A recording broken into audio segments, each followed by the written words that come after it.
Welcome to the casting couch. I won't ask you to undress, but it's good to have you here. I swear this is not something that I do. I'm only 19. I just moved here. It's like, Well, guys, you. I just want to be a star. I'll do anything. Girl, How bad of a star do you want to be? I'm gonna put you in the mood, girl. Bow, bow, Oh, bow, it's so gentlemanly of you. I love it. Girlfriend. Okay, all right.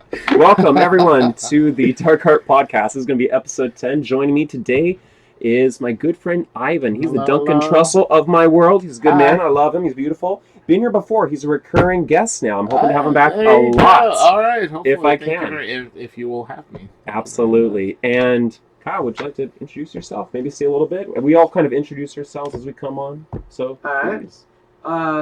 My name's Kyle. I've been in the hospitality industry for a long time. Bartender, mostly. A lot of my friends call me Thor. I'm a huge fan into Viking mythology and history, so I do study a bit of that in my free time, and I actually taught myself how to read and write in runic script. I thought that's kind of an interesting thing about me. There you go. I just moved back from New Zealand. I'm a huge Cool. fan of traveling. I lived in New Zealand and backpacked around the country for the last year. And that marks the third continent that I've been to, so I'm almost halfway there. There you go. See? God, Talking about traveling. It's incredible. That's really good. Might be going to South America in the next couple of months. I don't know. I haven't figured that out yet. that Check it is out. so cool. Just don't get taken, please, because kidneys, ice baths. Yeah, exactly. I mean, they fetch a good price, and Dutch markets. There you go. Don't say that. So bad. It's so bad. No, I People think don't lose your There's kidneys. probably a lot of adventure in the. It sounds really kind of derogatory. Third world or the undeveloped world. No, it's just the rest of the world. This is not here, and I think there's probably in where most people consider it's dangerous, perhaps, or uncivilized, or dirty, or foreign. I think there's probably the most fun to have outside your home. You know. Well, yeah, you actually get to see a person just be a person without this facade of, oh, I have all these really good. There was a time in which I was able to experience something like that, and thatch roofs, like dirt gravel road, but the happiness level was there, it was present. You actually felt it. You're like, I am depressed, and you are happy, and I live in America. What is going on? Yeah. I'm not sure if plenty does it. The land of plenty. I'm not sure if it's gives you everything. I think this got discussed on episode 7 heavily with Cynthia and Danny. Is that we have a great wealth of choices in this land of freedom, but as for actual real choice and real freedom, that's kind of ambiguous, and so we're actually not quite happy making all these life choices that don't bring us any real reward. So here's the thing that is something that going to choices.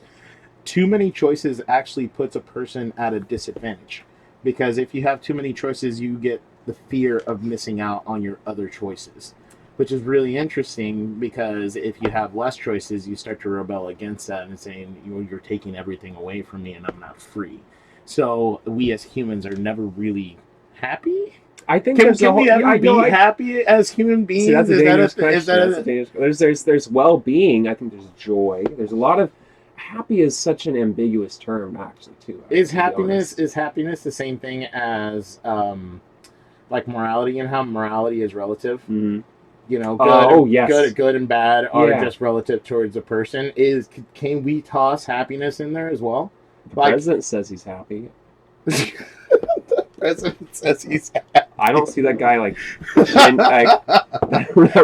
How on the president's happy. Okay, continue. That rubber face smile that he puts on is he truly? He's sticking other ladies. His wife can't really like him. I mean, is anyone in his orbit like him at all? How must that feel as a human being? How must it feel to be him? And he says, he's happy. Well, I mean, he's oblivious. Everything's fantastic. So ignorance is so bliss. fantastic. So I love it. Life is beautiful. We're gonna make America great again. It's a good world. I'm so happy. Melania, where are you? So Your impression's pretty good. I think Thank your you. hand's a little too big, though. no, I gotta shrink it in the cuffs, and then You need the no, little Stream down. yeah, Yeah. that's what it is. Kyle, you've been abroad, you said, Yeah, right? yeah, So, a couple of places, yeah. and most recently New Zealand. Yeah, New Zealand and Australia. And how long, or sorry, how recently have you gotten back? I got back in January on the 19th. How long were you over in, say, the South Pacific then? I was there for just a little over a year, so I left on January 10th of 2018. And was there until the 19th. I was in New Zealand for the year, and then I was on a working holiday visa, and that allows you a year to work in the country. So once that was up, I took kind of an extended layover in Melbourne, Australia, and just went to see the city. I didn't really go outside and go into the countryside or anything, but I just went to see the city and then spent a week there and came home. How does America look abroad, or at least abroad out that way? It's divided. It's just as divided as it is here. I ran into a lot of people when I was working in New Zealand. I was working in bars and restaurants all over the country, and that allowed me, in different parts of the country. So that allowed me to get a different perspective of the people in different parts of the country, and different types of people.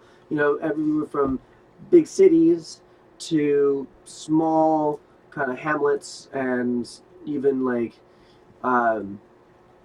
really out of the way, slowed down island life. Okay. The last place I worked was on this little island called Wahiki, which is about a 45-minute ferry ride outside of Auckland, the big city. Okay. And when you get onto this little island, and it's one road that goes from the ferry to the end of the island, and it's got a grand total of about 2,000 people that live on the island, 2,500, something like that, not a lot. Everyone that's on there is either old rich retiree or, hippies. Hippie Cool.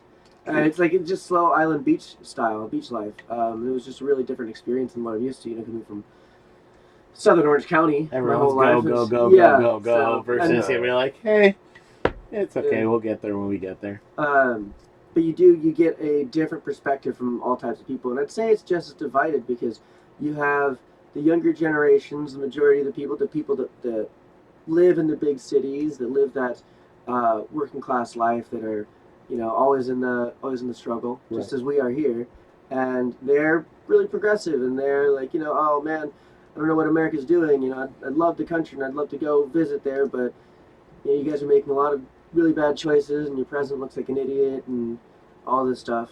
And then you get out into the more rural areas and the farmlands, and you get to talk with some of the older generations, and these real like blue collar people, and they're all for him. They love him. They say, yeah, they say the same thing you get from the same type of people around here. I like him because he speaks the truth. He doesn't sugarcoat anything. He says it like it is. He says what's on his mind. And when you're working in hospitality, you just kind of have to grin, and you can't really, tell someone off. Like, yeah, he says it like it is, but he speaks without thinking. Let me interject on that one. Have we become a generation of liars? Because I think that's one of the biggest things that I've seen why people like our president versus the people that don't like our president. So the older generation says the first thing that they say is he speaks the truth. He speaks his mind. He speaks his truth.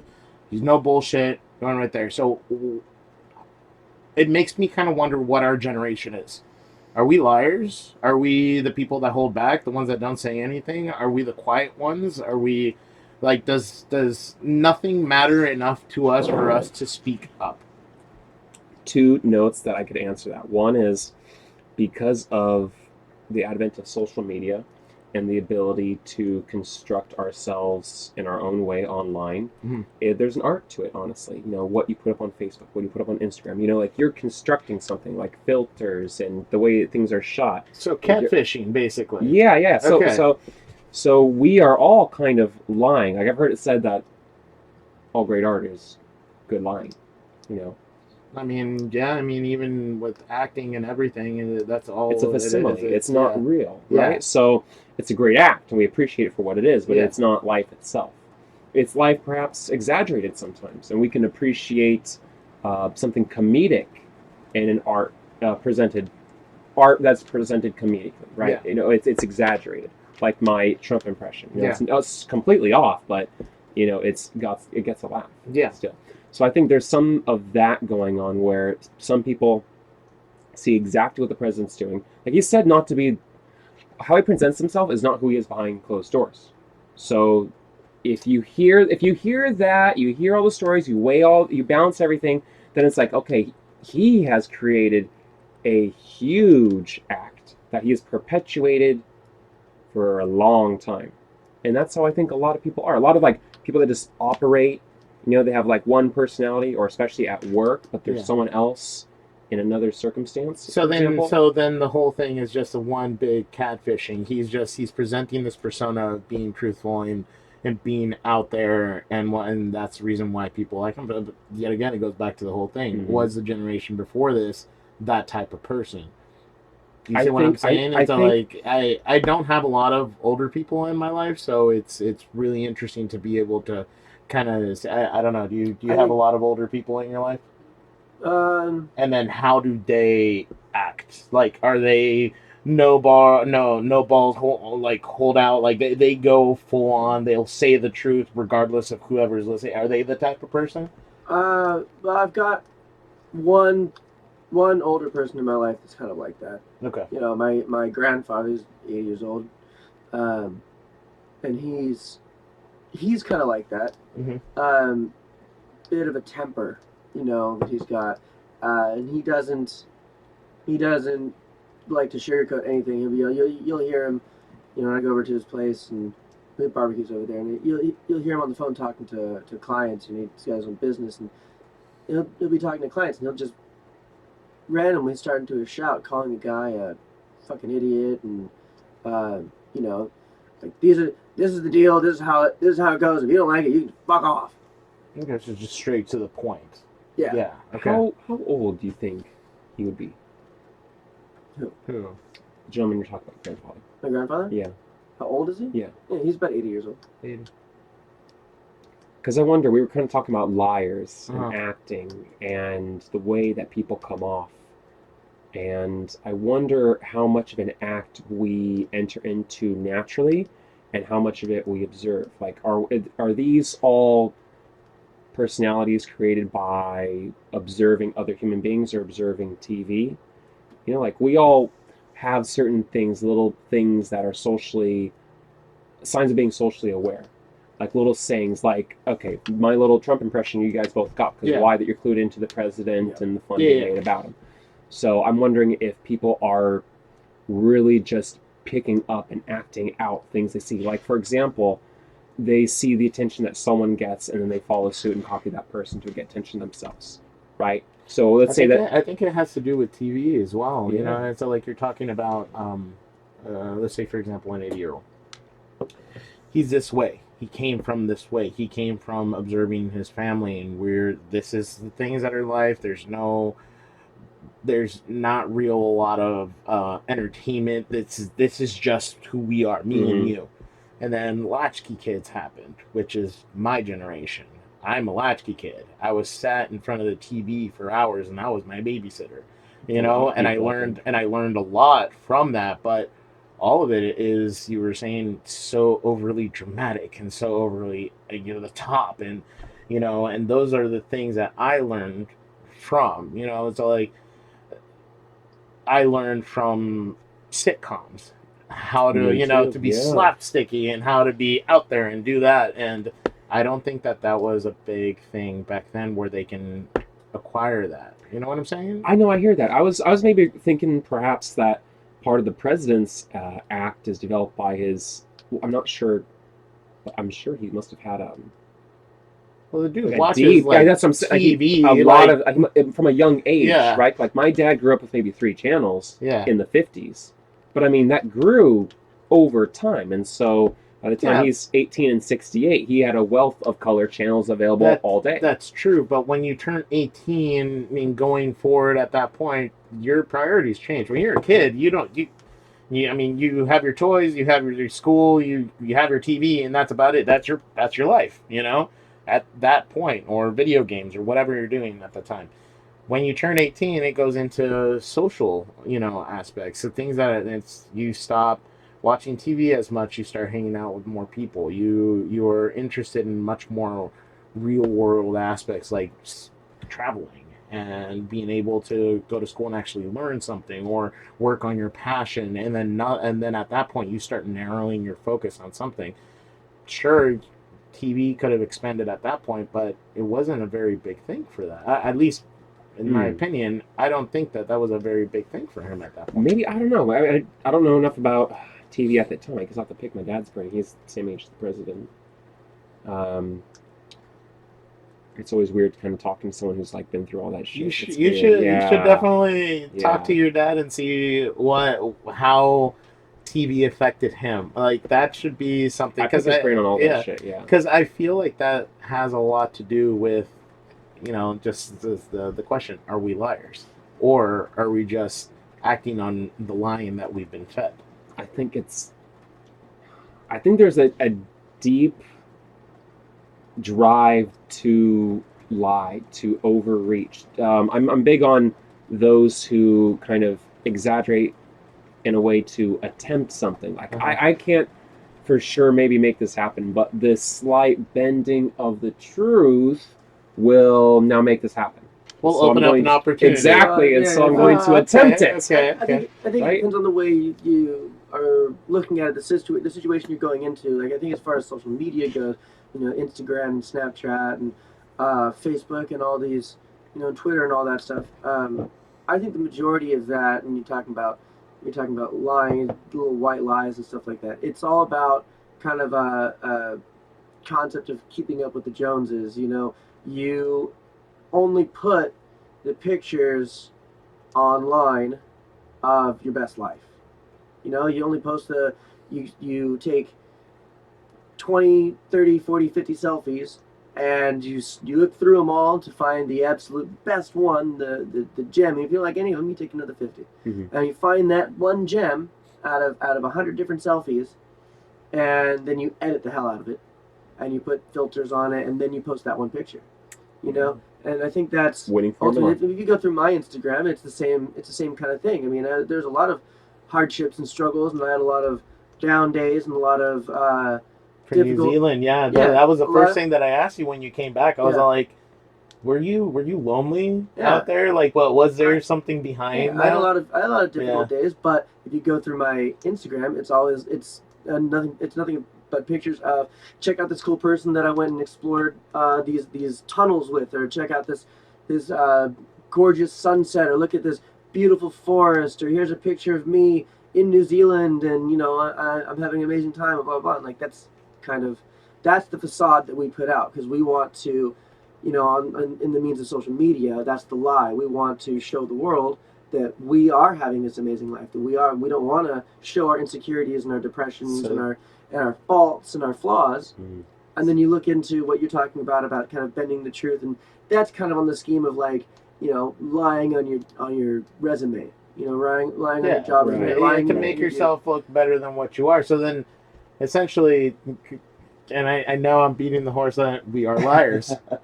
This generation is we're liars. So we're lying because we want to look good, and we lie because we don't want to fall short, and we lie because we don't want to seem mundane and boring, and so we catfish, and we do these, and we present our best self forward so that we can gain those opportunities, as you were saying, to move forward. With that being said, though, I think that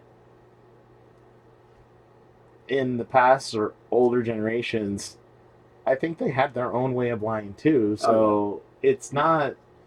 I don't believe that they were that truthful. I don't believe that they were, but at the same time, it's really hard to see something like that. Maybe this whole issue with the truth is more connected with outrage culture, and maybe that someone who outrage culture. Explain that to me. But I'm not saying if this is particularly right or left.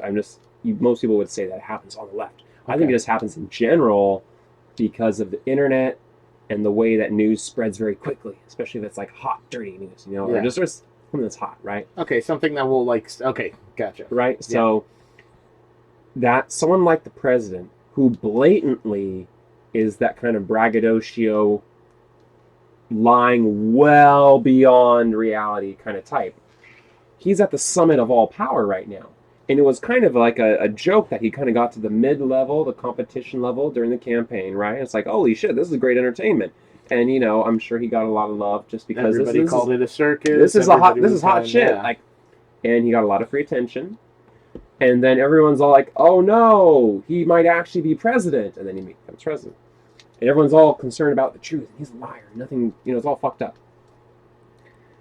But it's very likely that you're right. This is like always been going on, and we're just very alarmed that someone has kind of reached the summit of power. And now it's just very apparent that this type of person is very common. Yeah. We all probably do it, not to this level, but it happens to be the truth in this case.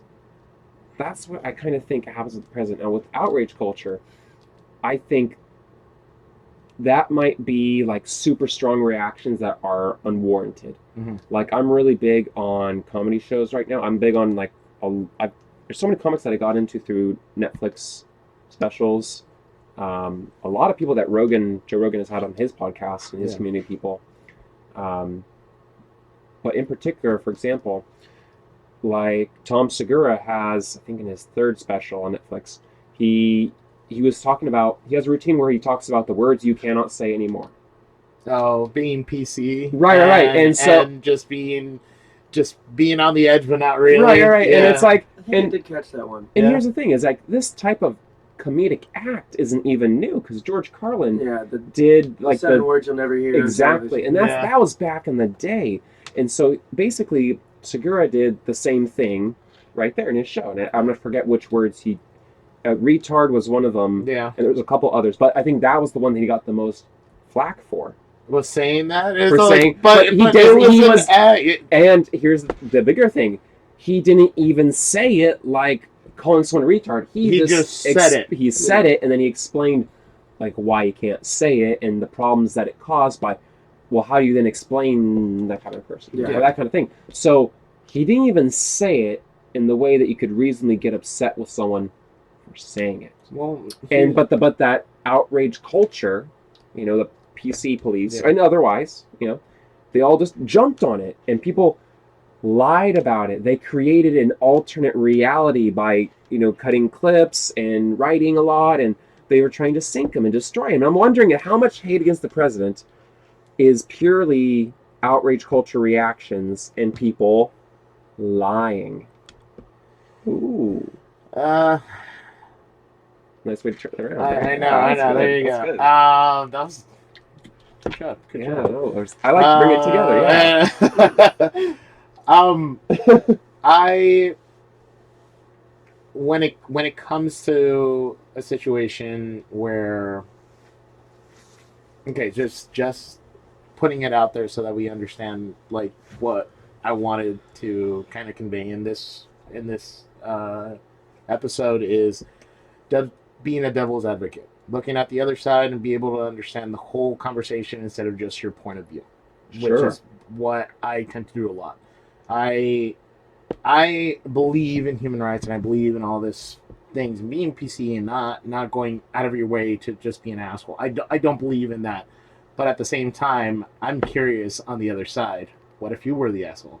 What if you were the type of person that would just poke just a little bit just to see what happens? How would that conversation go for it? So, with that being said, it's all money. All of it. All of it is just money.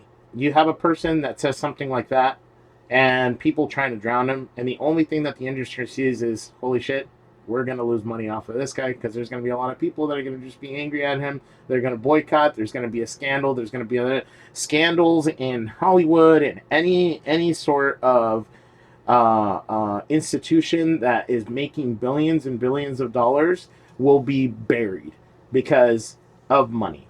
And it goes into marketing. We were having a conversation coming over here about what marketing does, because it's just a scam. It's a ploy. It's a thing that it's just marketing to get more money out of people.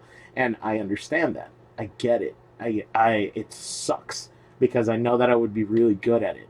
That understanding that taking away the morality away from the money to be able to make more money, I understand it, and it scares me at times because I know that if I were a CEO or something, I would understand that, oh, sorry, Johnny, your kid's having cancer and, you're one of us. Sorry, we're going to have to let you go because you're not here. We have somebody else coming in. The morality behind that sucks. I should keep that person because it sucks. He's going to go through hardship, and I should understand that as a person. But as a company owner, as something, I understand that my company is more important, and my passion is more important than you. Do you see what I'm saying? No, I get It's that. scary. It's super, super scary, and it's unfortunate that a lot of... Well, it's not... I don't want to say it's unfortunate because everybody who works as a CEO, anybody who is making that amount of money understands it, and they just don't care. They understand it. They know what it means to have a scandal. They know what it means in order for a person to say something like this and what they're going to be losing, what a stock is going to go, and they know and just don't care. They don't care about people. They don't care about it. It's just money. Money is just continuing, especially here in America. truly that. Yeah, and so the circus, free publicity, free money. Having them up there, free publicity, free money, doesn't fucking matter. And that's the unfortunate part. That right there is the unfortunate part, is that we pretend that everything is okay. We pretend that it doesn't matter if it's blue or red. It really doesn't matter. What's going to matter is how well are we taking care of our people, and if it doesn't make any money whatsoever, it's not going to happen. It's like healthcare, immigration, schooling, the things that are important right now. If it doesn't make any money, it's not going to happen. Where's my return is what a lot of these bigwigs are saying, and not a lot of people understand that. Not a lot of people understand that it's not about morality. It's not. It's about how much money can I gain. And these people know this. And it's a sad truth, and you can call it evil if you want, but what were we talking about? Morality is relative. Certainly is. So it could be evil for you, but it's good for this guy. So in the end of it all, we can talk about what's important in our lives, and unless there's some money to be made, it's not going to happen. And playing devil's advocate, I honestly, it sucks to see the other side sometimes. I think that this must win all kind of other side is really interesting, because if you don't, this kind of, it's not exactly absolutist, but I get that it's kind of it's based in truth, a fundamental truth. I want to say, right?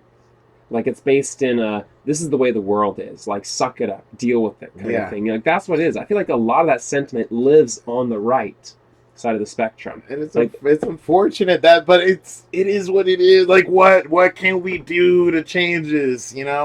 What are the things that we the lowly peons that have only a vote to cast, and maybe that vote just gets tossed in the wind, what can I do? Shit, that's a deeper question. Right? That's a deeper question right there. I think we're admitting to that. Kyle, do you want to jump in at all? What do you think? I mean, you guys are talking about morality, and you're talking about the idea of being able to see both sides. I think that's just like a realist, not necessarily an absolutist, but like a realist type of mindset, because you can't operate in the world just being able to just seeing from your own viewpoint, or just advocating your side. You have to be able to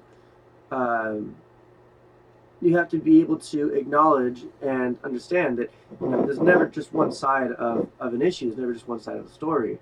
There's good points. Whether or not those good points are buried under a mountain of crap or under a mountain of self-serving purposes, there are still good points in both sides. And we've got a lot of shit going on with extreme leftists and extreme right, and I don't find the methods to be favorable on either side, on either viewpoint, because you do have like the outrage culture, and that gives way to the protesters, and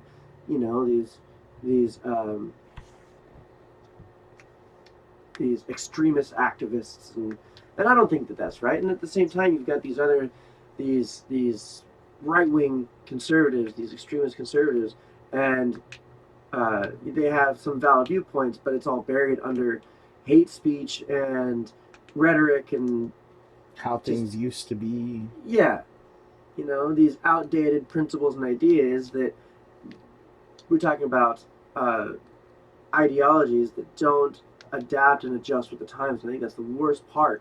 Is you have to be able to see both sides to be able to learn from the mistakes of the past, and that's what nobody's doing. Everyone is looking from different viewpoints and saying that my viewpoint is correct, and you're not realizing that this is the exact same thing that we've been saying for the last 100 years. But because we're only saying it from that one viewpoint, we're not actually acknowledging there are other key elements, and finding a common ground, finding a way to be able to mix both of the good and purge the bad from both sides. And then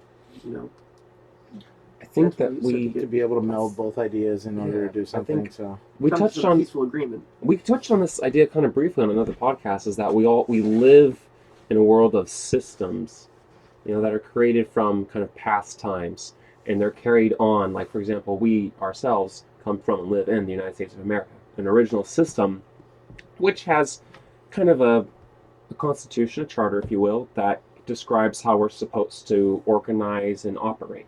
Yeah. And we've largely our history has existed in kind of a construct, right? Like, if it was written differently, what would have happened would have been different. Right. So we operated in a certain construct, essentially, from that system. And over time, it has degraded and changed to positive or negative benefits. Like, probably some of it's the negative. What's one example? People talk about this one a lot, that executive power in the executive branch has grown.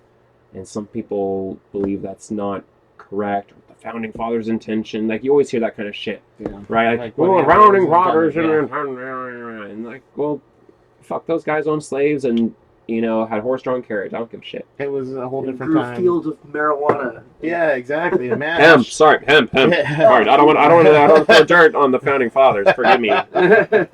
Hemp products, please. Those guys were stoned all the time, so let's not. I think grass came through the British traders away from India, I believe. I think that's how marijuana got to America. Was it used that way, though? Was it used like? Well, no. I mean, I think it landed in the Caribbean. Jamaica is probably one of the most well-known spots where it's cultivated. So it's very much part of their culture today because of that. But I think it then moved into America slowly, just kind of permeated across our border through trade over time, and that's how we end up with marijuana. On a brief note, I actually kind of wanted to mention this. Like, when my dad was growing up, he's kind of a countryside kid that got out of town. But when he was growing up, like, weed was a a countryside. It was just like a simple cure-all. It was like an ailment reliever, you know. It was. There's no negative anything connected to it. It wasn't at the time In the where 50s it was. where he lived. Okay. In the 50s, there was no negative connotation to marijuana. Where's your dad from? The Salinas River Valley. So think Slow, Paso Robles, King City, Greenfield, that kind of area of California. Oh, interesting. And so growing up, the culture. I mean, you know, just a little something. I mean, people weren't like packing blunts or like chewing down joints like it was crazy, right? But like, you could have a little marijuana for some relief or some like, and it wasn't like the strong shit we have today. Yeah. So but it was just like ointments or whatever. Right. So it was a completely different substance to begin with, and I think of like he recognizes that he's always known that. And it's kind of ridiculous how the government has changed the perspective on drugs to control information and control people. Scapegoating. We were talking about scapegoating. Yeah. All right. So he made this really good remark coming over here about we were talking about the sugar industry and all this other stuff, and I asked him. I was like, "What is the marketing ploy that impressed you the most?" Because we were talking about M&Ms. They were saying, when you have an M&M, you don't just have one, you have multiple of them. And I said, we were talking about the addictiveness of sugar. And how if you have sugar, something sugary, for the first time in a day, then about an hour and a half, or 2 hours later, you'll start craving sugar again. You know, you won't crave it the entirety of the day, but you have a little piece of sugar, suddenly you're going to start craving it again. And that's kind of that's the addictive power of sugary substances. And then we were talking about how like it's marketed well. An M&M is marketed awesome because you can't just have one; you can have multiple of them. And then I started thinking about what is the marketing ploy that he was impressed by, and he was talking about the sugar industry and what they did. When was this? When was I couldn't tell you like when this actually happened. I would say probably sometime in the 50s. But there's a big stigma. There's a stigma growing against sugar because the obesity levels in America are rising. Sugar is one of the leading factors of obesity in America. So sugar industry was on the rise and obesity was on the rise. So what the sugar industry did was they paid off scientists and doctors to convince the public that the reason that they were getting fat is because they were eating too much fat. And you started creating all these fat diets where you cut fat entirely out of your diet, and fat is actually good for you. You know, I mean, just like everything, in moderation, of course. But fat is actually good for you. You get a lot of nutrients from fat, and you need it in your diet in order to create a healthy lifestyle. And this is something that we're learning about now and incorporating. We're learning the truth, and we've known this for the last 10 years or so, but for the longest time it was thought you cut fat out of your diet and that's how you start becoming thin. But it took the spotlight off the sugar industry entirely, and it reallocated the blame. They made fat the scapegoat, basically, and they got out of it, and then the sugar industry had an open highway to just take off and then continue on. And so it's again burying a scandal and be able to scapegoat. And they said they did the exact same thing with marijuana. They made marijuana a scapegoat way back when, and now we're realizing this now, or the government is realizing, oh, maybe we can make money off of this. They're fucking taxing that shit hardcore. I picked up through like online ordering, and like the tax I see charged to it is ridiculous. And that's all going back. But I mean, it's all like just been spent on. I mean, my point is like, okay, fine. If you're gonna tax something, just put it back into the infrastructure. Help out the people. Be able to think. One of the biggest things that I fight for is education. We're getting dumber and dumber as generations go, and it's a shame, and I hate to see it. We're taking art away from school. We're taking things that kids can be passionate from. We're taking away their opportunities to become something else, so that we can add just regurgitation. What does page 7 say? What does page 8 say? What did I say on Tuesday? You need to write it back. That's like, give a child an opportunity to be, passionate about something. Let's make more scientists. Let's learn how to, mess around with the sky and see something that's better on. But we can't do that without education. The education system sucks. I believe it is. What do we have? We just had a huge march out Mm. in LA. Like, they were talking about, like, some of these teachers were saying, I have like 40 kids in my class. Can you imagine dealing with 40 children? Those aren't even children. Those are young adults, right? Oh my like, God. Fucking... Like, trying to quiet down, and I don't know about you, but I was an asshole in classroom. That's what I'm saying. I was an asshole, so I can only imagine 40 of me. And you start looking at like where a lot of these communities are, where the kids are walking out, and so like there's pretty hard kids, there's pretty hard schools. Like I don't think these people are getting much education across in the first place. I don't think a lot of opportunities are provided. I don't think there's even jobs to take in these people who regurgitate information. I think we have a system, much like we were talking about earlier, that is in place. Yes. And has been twisted, and much like we're talking about the Constitution, maybe for positive or negative benefits has changed over time. But it is certainly no longer what it is. Now, maybe LA Unified and other school systems, we're now talking about at this point, on this like real truth point, they're bogus, they're bullshit, they're not working.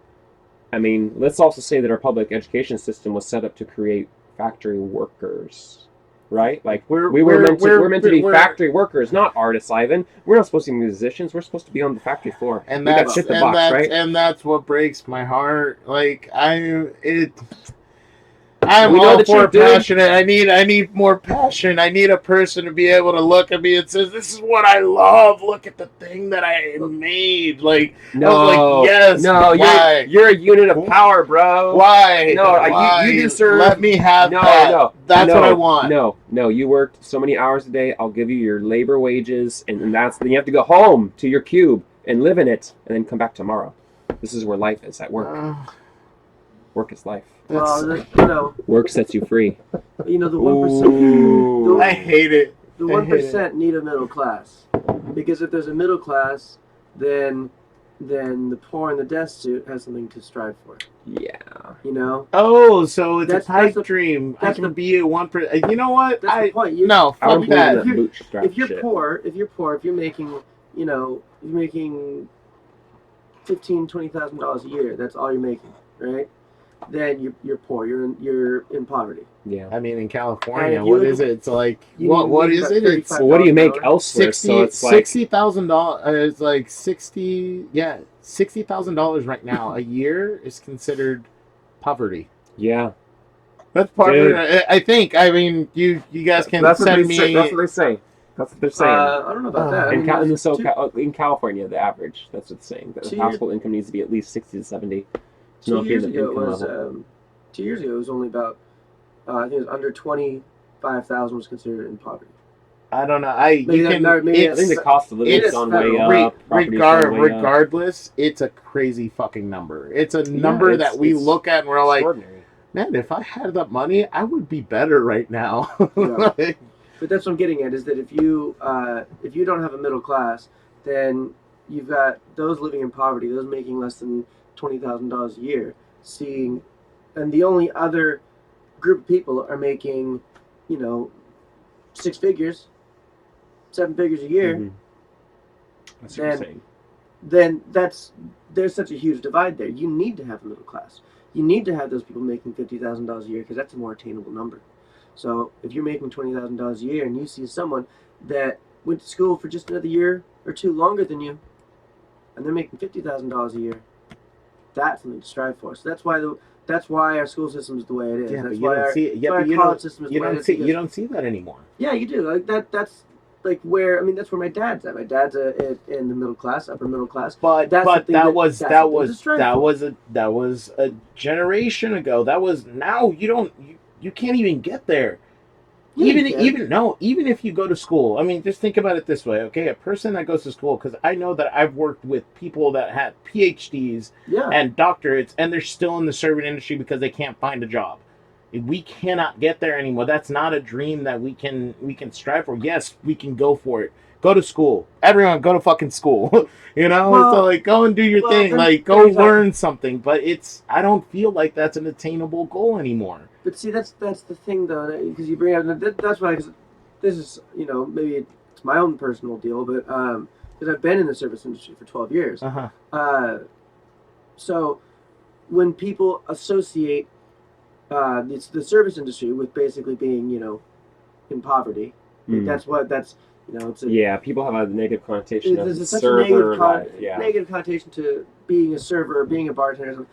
And I find from what I've found as well, I've got my associate's degree. I went to school. I didn't go to a university or anything, but I've got my degree. I've got you know I've got a technical background. Like I could go into a trade. I could go into do something else, and go to be apprentice for 4 years and become an electrician. Or I've got options, but I choose to be in the industry that I'm in because I like it, and I know that I can get money out of it, and I know that I can get to a certain level because I've already made the strides to do it. And I started off in the service industry without any knowledge. I had no really. I was shy. I had no real customer service skills. I started off because somebody said that they could teach me everything on how to do it, and they'd be really easy and make a lot of money. So I'm like, all right, let's try it out. Let's give it a shot. And I jumped into it, and I worked. And after 3 years, I was already in a management position. I was already training people underneath me. I was already asked to be into a management role, and I saw that there is a potential future there. That there is something that and now the next dream, after this is 8 years later, 9 years later, the next dream is to start my own restaurant. Beautiful. And it's something I've got the contacts and I've got the people in positions that can teach me how to do it. They can support me and can invest and stuff like that. You want a business, something that you can generate your own. You want to be able to have something like that. So it's like That's just a matter of. But that's fine. It's just a connection and be able to know how and be able to have people behind you and go through that. You don't have that, but that doesn't necessarily mean that you can't go back and try to figure something out later on. So like, there are jobs out there where you can be smart enough to be able to understand your lifestyle and what you need and how much this can give you potentially and what you're willing to give it. That's understandable. Trade schooling right now is a big thing that's happening. You go to OCC, you go to SCC, you go to these community colleges and you go and do their trade school for whatever it is, contracting, welding, machinery, like any sort of thing that makes your hands dirty. And you realize that this job is, yes, there's some technical ability to it, but no one's doing it. And so they're in high demand. There's no competition. When I was doing the whole welding thing and I went back and I did the average age of a welder is 65. Wow. But they're making $75 an hour. And these guys, it takes you maybe like a semester, 2 semesters to kind of master like what you're doing, go and take a test, and then you're pretty much done. And then you get out and you go apprentice for a year or two, you get paid, whatever you're getting paid, and then after that, you're pretty much set for life. You're done. But you're working with your hands. See, the thing is that we were told that we don't have to work with our hands, we work with our minds. Mm-hmm. And we go to school to learn how to figure out how the system works so that we can get in there and be lawyers and doctors and be at a desk and do all this other stuff. But here's the thing, it got oversaturated because of that, because of the pipe dream. Yes, I believe in it. I believe in what you said, that if you have a impoverished class, you can't get to 1%, but sure as hell you can get to middle class. And once you're in middle class, what does that mean? I go to school, I go be a doctor, or I go be a lawyer, or I go be an accountant, or whatever it needs to be so I can sit at the desk and do right there. But everyone is doing it. So what's the next thing? The next thing is going to be a trade thing. People are going to go back and be like, you know what, fuck it. I'm not going to go to school and give you $100,000 so I can be in debt for the rest of my life, because everybody knows that's what it is. Yeah. It's not a secret anymore. And so they're like, you know what, fuck it. How can I make money right now, make good money right now, that's not going to take me that long and it's not going to cost me that much? Trade schools are it.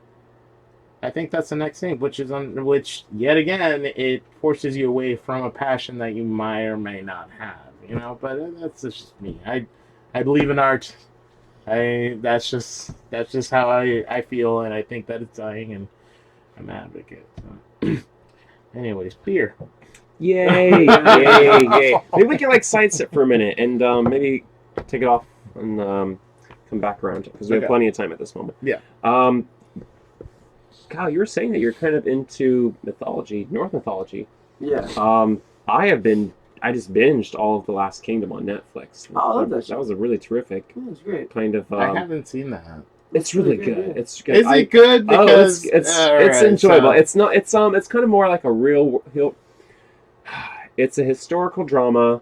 I'd call it kind of like a real world Game of Thrones kind of thing. Okay. Right? Like there's a lot of shifting allegiances and power plays. I got oversaturated by it. I got oversaturated by the period, like kingdom style shows. Once, Game of Thrones kind of came out, like everybody was doing their own version of something, and so when I saw it, I was like, I'm okay. You know what? I think you're right. A lot of those shows have come out, right? Like it's a historical drama, but it's got action, or there's all these created or invented worlds. I think a lot of them are pretty legit. Like there's some that are really into. Medici's out right now. My mom's watching that, and she's like engrossed in it. Like, which one is that? I think that's the one with the dude Rob Stark. From, right. Okay, I watched that one. Right, I think Victoria. Someone at work got me into that, and I watched it. It was Wendy Traw. She got me into that. Okay, and it was okay because I was more into the Tudors. Okay, it's a historical drama, and then one of the other ones, that Rome family. What are they called? Oh, it's like a bunch of.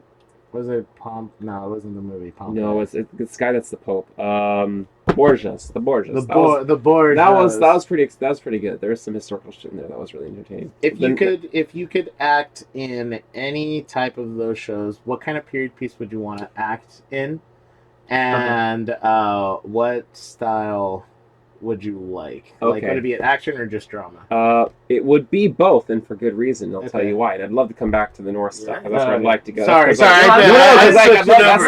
I'm into this as well. Okay, so wherever we want. It's your show. My degree is in history. That's my background is in history. I just love understanding things and people, and understanding history allows me to understand people. So in college, one of my professors near the end was like saying, like, all the schools of history are bullshit, bro. It's all like angry professors. Yeah, this is bullshit. I can't fucking do this anymore. This is the guy you got to drink with after class. This is that kind of teacher. Anyways, he was all like, it's all like tickling your balls, right? It's all like little niche spots, like oh, I'm a colonialist, or I'm a world history person, or I'm a postmodernist, so I do theory, all these schools of thought. And he was saying, like, it's all just teasing you, it's all like fetishing, right? And I see. So they're only giving you the... So you're dismissing other aspects of history, other understandings of history, other ways to comprehend the history, and so he was kind of getting to an overarching, greater understanding of all thought. That's where he was trying to break us out of schools of thought and this fetishization, I took this Japanese history course because I'm into Japanese culture and like I really love Japanese shit, but I'm closing my eyes off to understanding because I'm locked into this, right? Yeah. And so that's the point he made. And so I no longer think like that, but I used to be really into the French Revolution and that whole period of time, that like 20, 30 years span. Ugly time. Exactly. For me, was an ugly time. Early on, I caught, like when I was younger, and I understand all the particulars now, but when I was younger, I caught on that this was a huge shift in power, culture, understanding. This was the lower class eating the upper class. Yeah. And all the middle class getting stuck in between and then taking advantage, oftentimes, of this power disturbance, honestly. Because it was really the middle and upper classes having a long building confrontation with power in general, right? This absolutist monarchy with super heavy bureaucracy, with huge amounts of population stuck to the land, who were continuously, by generation, impoverished. It was not, tenable. It was building up. It was building up. It was. There was so much tension. Exactly. So, So the it had to go. explosion, the eruption needed to happen. And the pressure release, it's just really interesting to be able to look at something like that and say it needed to happen. I wonder if perhaps, much like the French Revolution, if someone took a hot needle right now and lanced the president, not just the president, the organization behind everything about it, all of it, the entire apparatus, the empire itself, I think we're poised. Do you think France was an empire? Do you think France that we're an empire? That we're America at that point for an empire? I think our France system or Roman or any sort of. Do you think we're there? Yeah, I think in this next 30-year span, we're going to see a huge shift in how all power is articulated and wielded in our government, and I think we could restore, in that case, or further fall and dissolve. I think that's very likely. Either one is very likely, in my opinion. If we come to understand that we're at that period, maybe we could better steer it for all of our benefits. Do you think that we're... knowing doesn't necessarily mean that we're going to... I'm just talking right now. But knowing doesn't necessarily mean that anything will happen. But that's the historical period that I like, because I think the continual changes in government... Like, there was this weird attempt to go back to, like, Greek and Roman months. Mm-hmm. Like, there was a weird, giant culture shift in France at the time, in Paris. It was weird. Like, there was a pagan rite in Notre Dame. Like, there was all sorts of weird shit going on. It was a weird time. That's really interesting. And this... For power to be... so regularly changed and move, it seems to indicate that life and power is a very unstable, changing thing in itself. And that every so often it then solidifies and then someone holds it there for a very long time through a system or by will of power. And tyrannies, emperors, are the will of power kind of people. And then they establish monarchies and dynasties or bureaucracies to carry on the official work and representation. Our founding fathers did this through a constitution. We're no different than every other form of government and power that's ever existed. Trying to find something. I think that the founding fathers actually were trying to do something that was probably well off to be able to help that. I mean, we are... Maybe they're conscious of what we're talking about. Maybe that was the intention. And now maybe we, having their example... Hey, look at all the pitfalls they ran into with their system a couple hundred years later. Now let's try again and kind of scoop out all the bad shit that happened and start over with the same thing, excising those problems that we've run into. Maybe that would be good. A new United States without any slavery amendments, without any, let's scoop out all the bad shit that we recognize as bad, right? Maybe let's add a few ones which we know would be really good. Playing devil's advocate. Please. Please. What's... from somebody who is actually corrupt, from getting into some, let's say for example that we wipe the slate clean and then we get in there and we're gonna write this new beautiful whatever it's gonna be, and you have somebody that is going to be corrupt and push in a way in which it's beneficial for more the majority than the minority. Then at that, I mean, you see it all the time. You see it constantly. Like, what's from happening? I think we're always in threat of that. I think that we honestly would have to be extremely vigilant on our own to prevent that kind of person from getting power, but I think that kind of person is inevitable. If I may, I brought this up perhaps... No, actually, I haven't brought this up on the podcast. There is one particular page in, I believe, the book Beyond Good and Evil. No, is it Beyond Good and Evil? Maybe it's The Gay Science by Friedrich Nietzsche, where It's one of the two.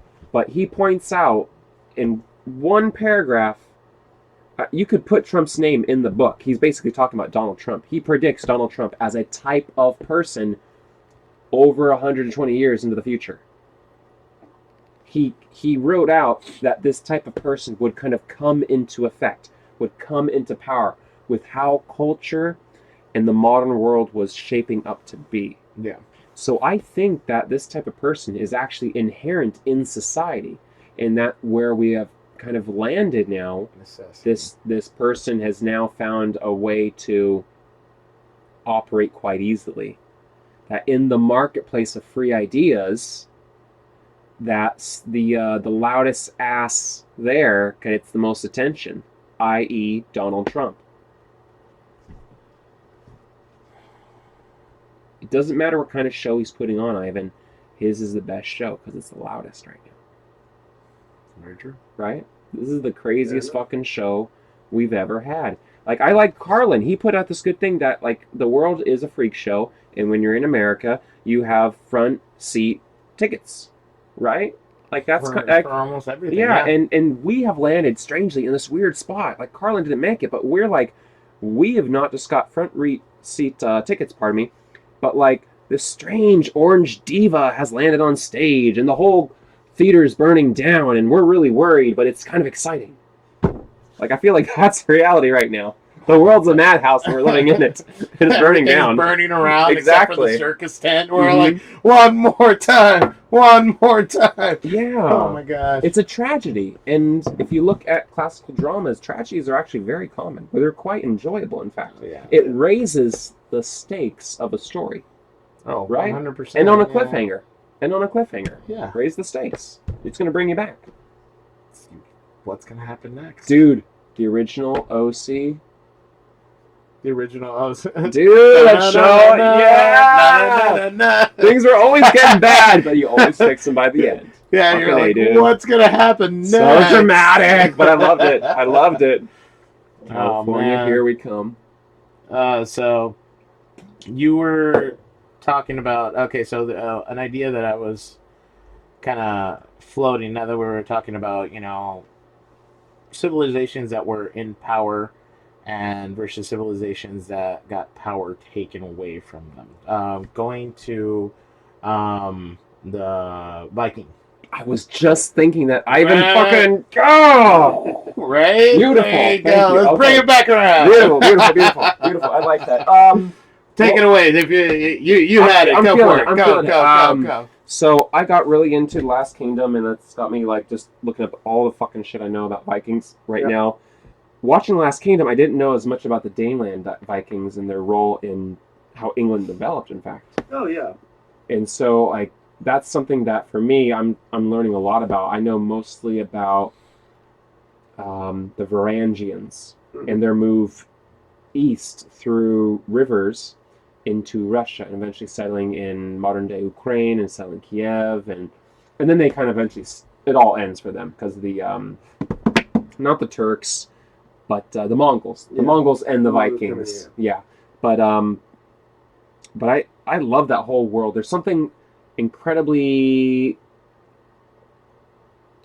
that draws you to like warrior people, to warrior culture, because it's so opposed to life today, and it's kind of like, can you live as a warrior today? There's something very appealing to feeling free in that sense, where you only merely have to pledge your power and loyalty to a person. If that, you could still be a free person if you wanted to. So I think there's something hugely appealing to a sense of freedom that's validated by real power, by physical power, by a physicality of power represented by the body. And I think Vikings, their dress, how they carry themselves, their culture, everything about them, the runic script, it's kind of exotic in its own way. And I would say the way it might seem exotic to me, we can relate to how Japanese culture in the 19th century was exotic to European Western culture. Because they're coming out of a Bushido, samurai-heavy culture by the time that the West was introduced to them. And so right now, speaking about the Vikings, it's kind of a similar way. Like their warrior culture even though some of it might be a lot of beer swilling, hypermasculinity, it's highly entertaining and it's so peculiar to today that it's appealing. Like a warrior culture. 'Cause Yeah, everything is exactly. so- Yeah, it's I you, mean, we've sedated yeah. ourselves. We've taken away because it's. I don't know what's Yeah, your I'd like take. you to I jump want in, to Phil. hear Yeah, I want to let's hear hear it. your take on it because I have a take on it as well. We But keep jumping around I want to here. hear your take on it. I don't know so much about I don't know, like the idea of hypermasculinity in Viking culture. I mean, but they had Japanese culture definitely yeah, full on 100%. they had such a reverence and respect for their for the women. I mean, the women, you had the idea of shield maidens, and women play such a big role in the mythology, and uh, you know that's one of the things that, and with the Vikings TV show, and of course Thor movies and all that stuff, like all that coming out, there's been a huge influx of and a resurgence of interest in Vikings, and so you start to see a lot more documentaries on it, um, a lot more attention and media focus in that direction. Employees. Yeah. Marketing employees. Yeah, I mean, and I think it's a cool thing because I think it's a culture that's been misunderstood for a long time, and a history that's been misunderstood for a very, very long time. Like, yes, we focus a lot on the conquering and raiding and warring that they did, um, but their culture and that sort of strong, rugged physicality of the Viking people that made them so stalwart and intimidating in battle, which kind of perpetuated the myth of them being these giant savage beasts, is because of their environments. I mean, they conquered a land, a territory that was harsh and unforgiving. I mean, you've got the Danish Vikings are probably the furthest south, the most temperate, but you've got the Rus, the Russian Vikings, where Russia gets its name from, the Rus, and you've got the Suomi in Finland, and the the Nords, Norway and Sweden, and you got all the people, the Scandinavian people settling these areas, and of course, when they travel to Iceland, and that's a harsh and unforgiving land even today. It's absolutely ridiculous. Half that country is uninhabitable. And then they came in, they traded and made settlements in Greenland and made it even as far in as some say as what was it, Wisconsin?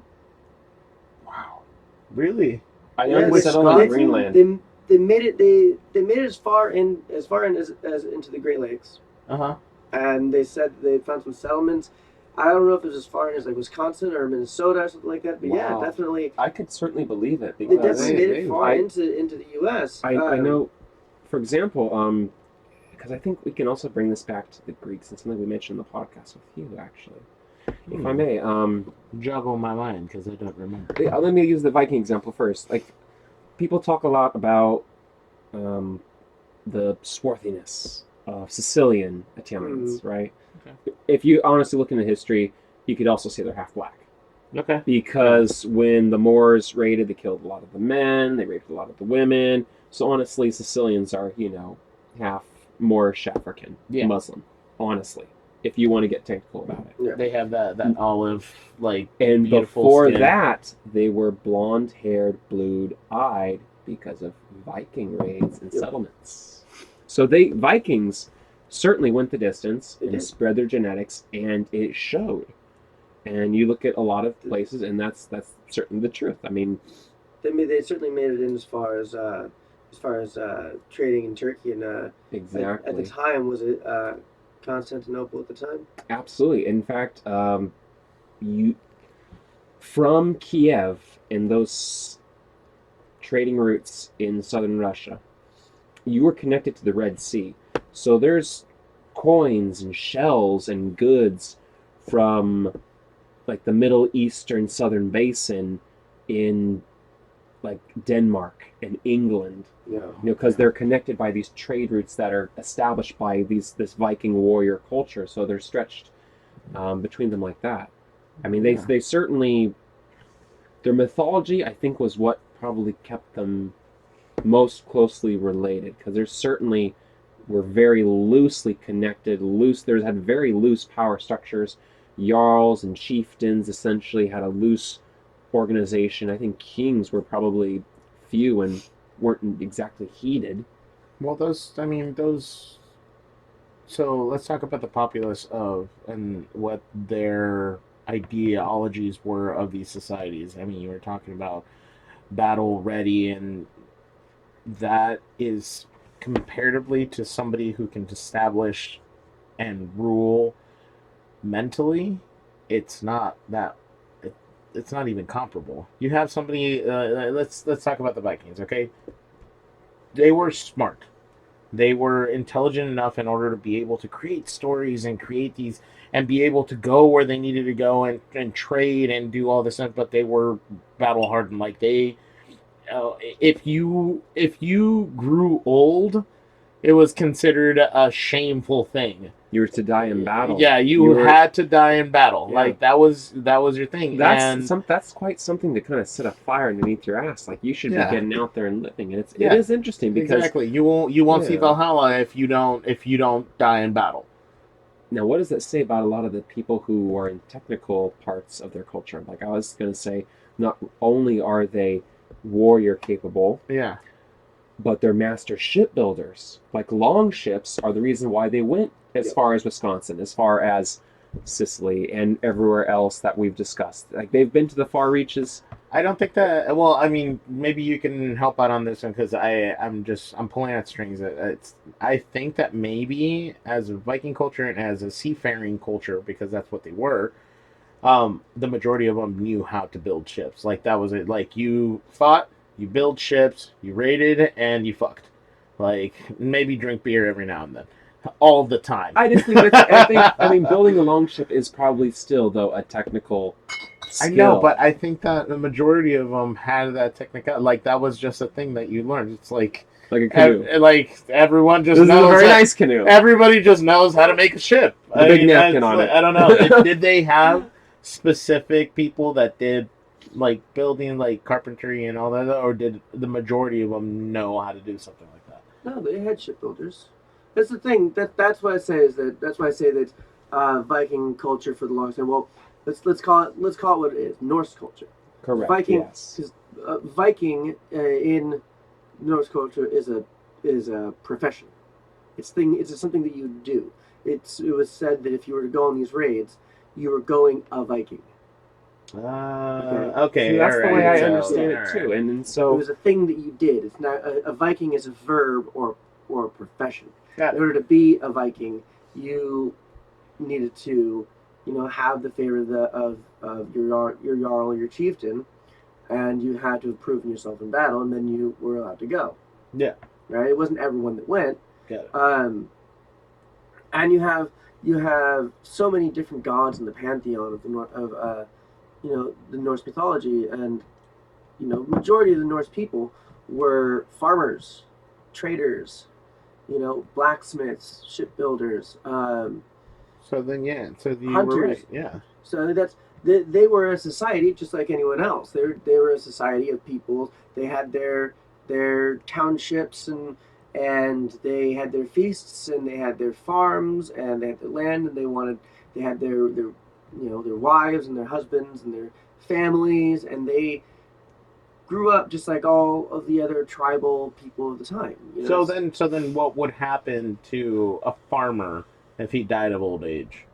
Like, would he be able to go to a better place, or he's just like, well, that this must is have my lot happened in all life. the time. I bet though that must have happened all the time. I It's bet. a matter of dying. Like what you're talking about going to Valhalla. Now I think that is for the most part sensationalized and romanticized. Okay. That's a part of Viking mythology or Viking history that I think is sensationalized. Just like them being, just like the whole horned helmet thing, and them being all long hair, bearded men, and 6 foot tall. When in fact, I mean, in fact, at the time they were probably about 5'8", 5'9", which 790 and 790 AD. That was taller than the average. The average European was about 5'5". Yeah, and lifespans were so much shorter back then. So being 5'9" is like them being 6'4" today. Got it. To the average person. So they weren't tall; they were just built because they spent a lot of time in. They had to be bigger because they had long winters. They had northern Sweden and northern Finland and Iceland and those areas. Once winter comes around, the sun doesn't come up for 3 months. Seriously, it's nuts. It's a crazy thing. I was in Iceland in June. I went twice. I've been in June and July, so I've only been during the summer. And just seeing the sun get down to the horizon at 2 in the morning, 3 in the morning, and then just kind of skip along the horizon, and then come back up, is a hell of a thing to experience. That must be the strangest thing. It's the weirdest thing. That's You imagine, and nowadays, when I was traveling in Iceland, and nowadays, most people have eye masks to keep them from, having to worry about getting light in their eyes, or all of the houses, they've got blackout curtains in all the rooms, so when summer comes around, you just close the blackout curtains when you're ready to go to bed. But they didn't have that kind of thing back in what a strange land that would have been 1000 AD.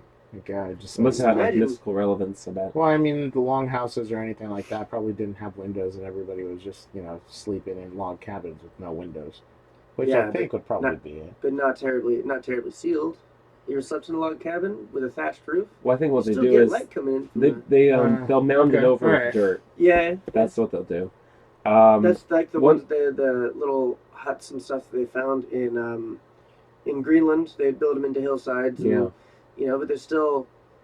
It turns it into like a natural. It turns it like a semi natural cave, and so it'll hold residual heat for a long period of time. Yeah. And so they can do it like that. What I was going to kind of get to, with them, and we had brought up the Greeks in competition and geographic determination as a theory on the podcast with you and Caitlin and Robin. Okay. And I think at different periods of time, due to the needs of a civilization, the effects of geographic determination will then cause them to move outward, perhaps. So being contained and having to kind of jostle around and compete with one another. Yeah. I think a lot of competition was going on, and so you needed to kind of get this aggression rather than fight amongst yourselves, raid these foreign coasts in great numbers and bring back a lot of booty because, apparently these people hiding out in the monasteries are loaded. Yeah, and they're not easy pickings. they're easy pickings. You don't have to go out, and I don't think that. Do you really think that a civilization can cannibalize itself that much that they decide, hey, you know what? Instead of fighting within ourselves, why don't we just go out and fight somebody else? Like, I don't think it was a collective choice. I think it kind of came into fashion, much as all things in all cultures do. I don't think it was anyway like a collective choice. I just think it kind of became obvious that, as no doubt navigation and naval expertise came into play, and already warrior culture, or one that had to be to survive in the areas that they're growing in and needing to compete with one another, naturally took their warriors abroad. Yeah. And, what else can you do with a group of armed men but extract resources from other groups of people? Yeah. Quite easily. Effectively. And return, or sometimes stay. Look at all the places where they left a mark. Dublin is a Viking settlement. Yep. It wasn't a natural location. They set up shop there and raided the rest of Ireland using the waterways. Huh. So that is a Viking city. The more you know. Yeah. There you go. Okay. All Yeah. right. Yeah. I didn't know. Yeah. Same with a number of settlements in England and in France. Normandy is. That's originally settled by Vikings. Normandy was given to the Vikings by the French monarch at the time. Was it Olaf who became the Duke of Normandy, the first Duke of Normandy? and because that's what the French called them, the Normans. Yeah. And then they would later invade England. They invaded Just go England with first. Yeah. They invaded England first. Was that right? Yeah, 790 AD is generally considered the beginning of the Viking era, beginning of the Viking Age, and that was that's the first recorded time when the Norse left their sort of this sort of area and invaded a different culture, and that was because they invaded the monastery at Lindisfarne. Actually, that was one of the cool things why I got into the show Vikings, because I've been into Vikings for years, and then the show came out. I'm like, oh, cool! Like this is stuff that I'm actually like learning about and studying in my free time. So that was one of the reasons I kind of got into that show when it first came out, because that's how the thing opens up. That's how it first starts, is 790 AD, and it's Ragnar and his cohorts invading a monastery in Lindisfarne in northern England, and that's how, as recorded history, that's how the Viking era started, and they started to invade into the UK. And what's funny, because you brought up the Last Kingdom, as kind of like what your sort of learning point, your interest was piqued with that. If you watch, I don't know if you've watched Vikings at all. I've only seen the only Viking shows background I have. The shows is I first got into it most recently again when I watched this comedic version of Viking portrayals. I like that show too. I can't remember the name of it right now. Norseman. That's it. Yeah. Norseman. It's like Vikings meet The Office or something. Yeah, it's really dry humor. Hilarious. It is hilarious. Throw yourself off this waterfall to appease the gods. Do I have to? Yes, you have to throw yourself off. It will appease the gods, and you will prove yourself and go to Valhalla. Okay. I don't think I want to do that anymore. Such a casual choice. That was a really good show. I finished it real quick. It was good. And then enjoyed The Last Kingdom a lot. I'm trying to recap some of it that I think I overlooked. The only thing before that was The 13th Warrior, but that's based more on a novel. But I like that its portrayal, I think. Not a lot of people like that movie. I happen to. Personally. I watched it. I like the depiction of Viking culture, and I think, the haters. That's okay. Not everyone's gonna like everything. What I was gonna get at was you like Last Kingdom, and what I find interesting is there's a lot of parallels in Last Kingdom to the show Vikings, at least the first season. You look at some of the stuff that they talk about in The Last Kingdom, and even they even mention a couple of times so-and-so, son of Ragnar, right? Because that's the main character in the Viking show. But that's an actual, Ragnar Lothbrok is an actual character in Viking mythology. And what I've been reading, and actually I was doing it while I've been reading it while I was doing my travels through New Zealand, which kind of contradictory, opposite sides of the freaking world. But I was reading the Poetic Edda by Snorri Sturluson, which is a Icelandic author from the 1500s, 1600s, something like that. He went through and compiled all of the known and recorded, as much as possible, the known and recorded Eddas. It's like essentially the Viking sagas. And there's a bunch of it, like the sagas of the Volsungs and the Havamal and the Poetic Eddas and the Prose Eddas. So he basically took all of the Eddas, and they're basically, the Eddas are they're sagas, but they're kind of written in poetic verse. It's a really weird, kind of difficult to follow when you first start out reading it. Kind of a weird stanza setup, and hard for me to explain. I'm not, I will admit I'm not strong on poetry myself, but there's a lot of interesting stuff. And Ragnar Lothbrok's an actual character in mythology, but it's not to date yet certain if he was a real If he actually historical existed. person or if he's a characterization based on multiple people. Mm.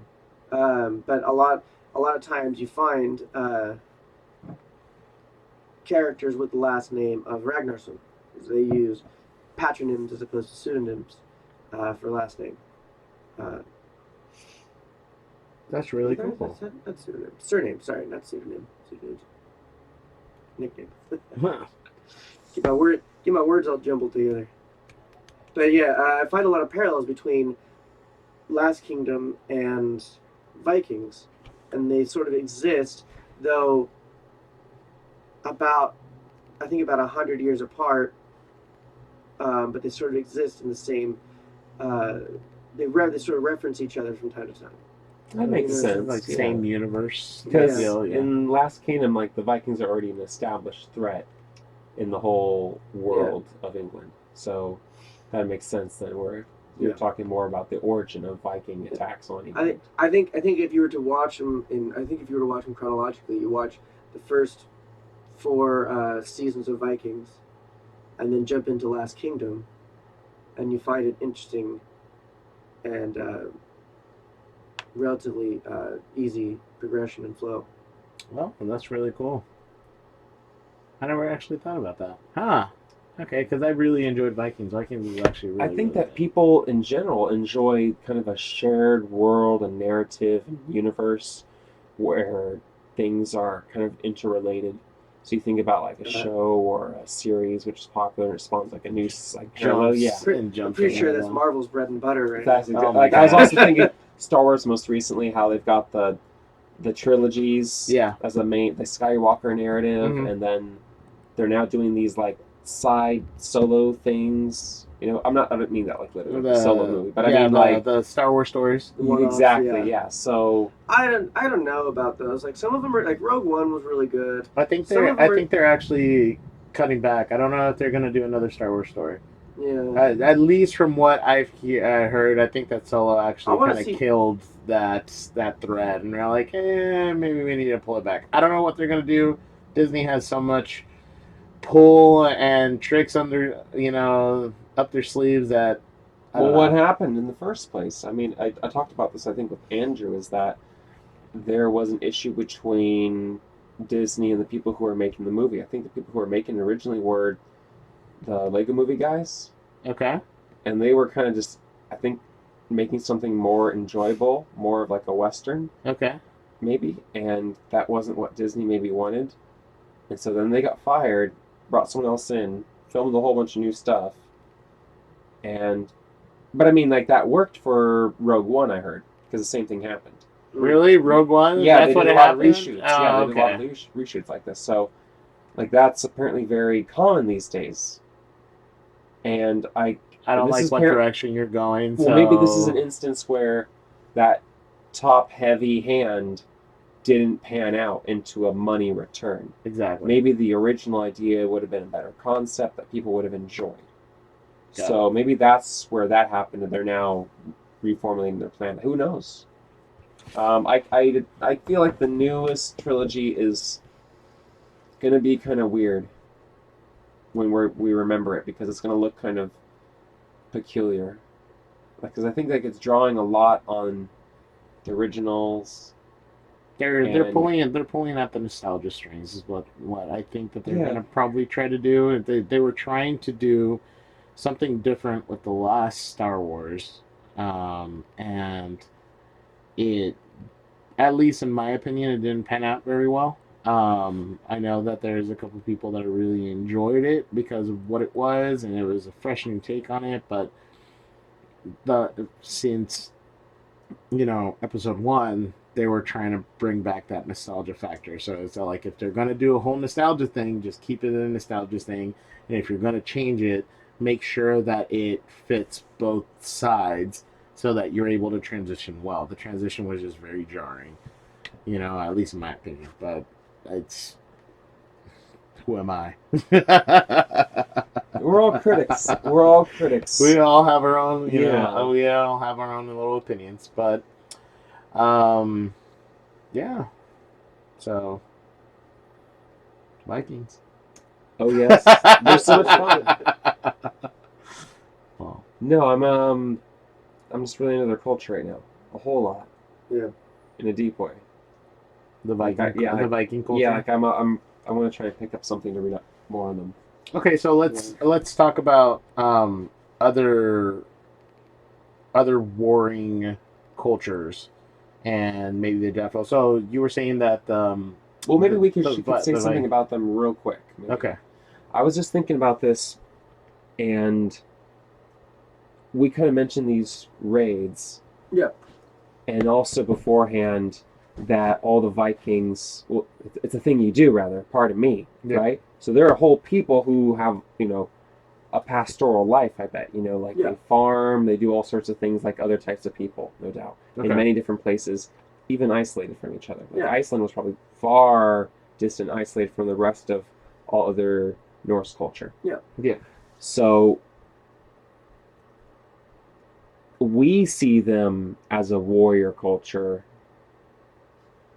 and yet how much really were they so? We say the same thing maybe of like samurai Japanese culture. I see what you're saying, but how much really, of that was just a profession? Right. And but so that's what they're known for. Right. Because they were so proficient in this profession. Yes. And I still have questions on that, but we'll come back to later. But and so I would relate, as an example, we can move on to another culture. We look at the Japanese. I took Japanese history courses at Cal State Fullerton, and by the time that we know the Japanese as they're depicted most often in film, so like Last Samurai, and even the time before that, The Seven Samurai, which is a great movie.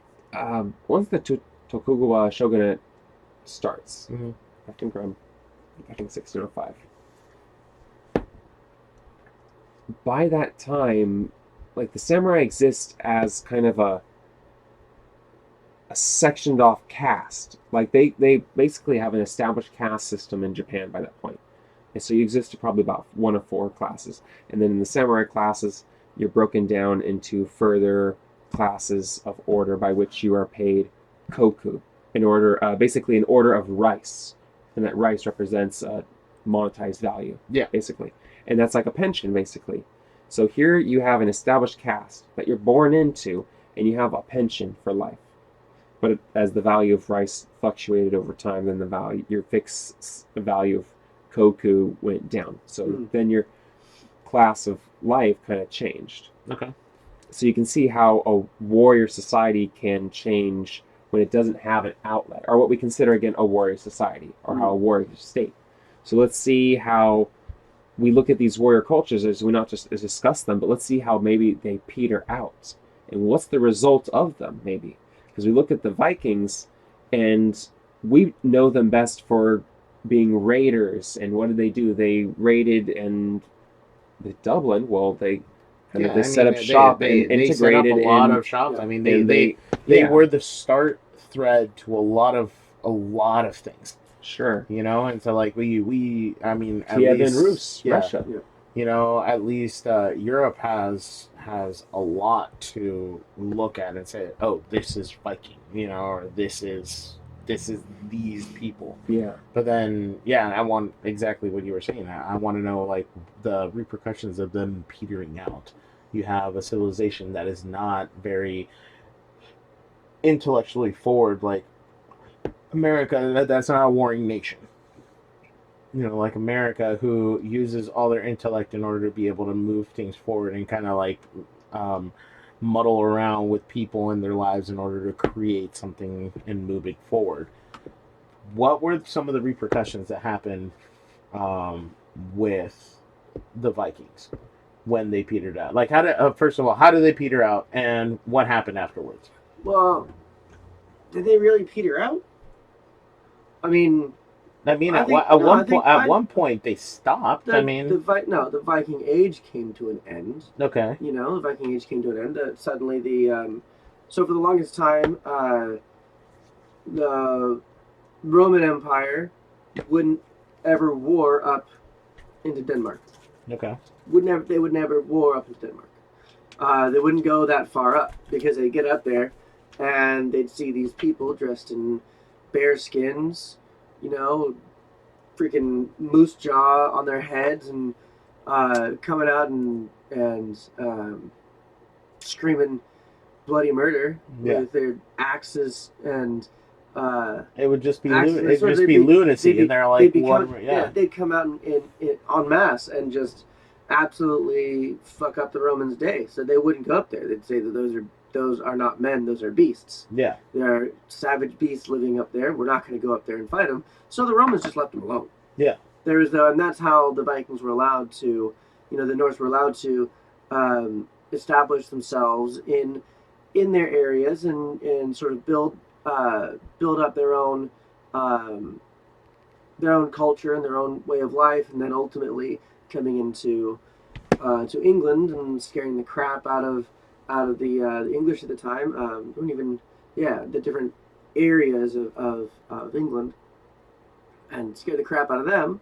And again, they'd say these savage beasts were, they just ransacked a monastery at Lindisfarne, and then they'd come down and then once that mystery was sort of lifted, once that era of that era of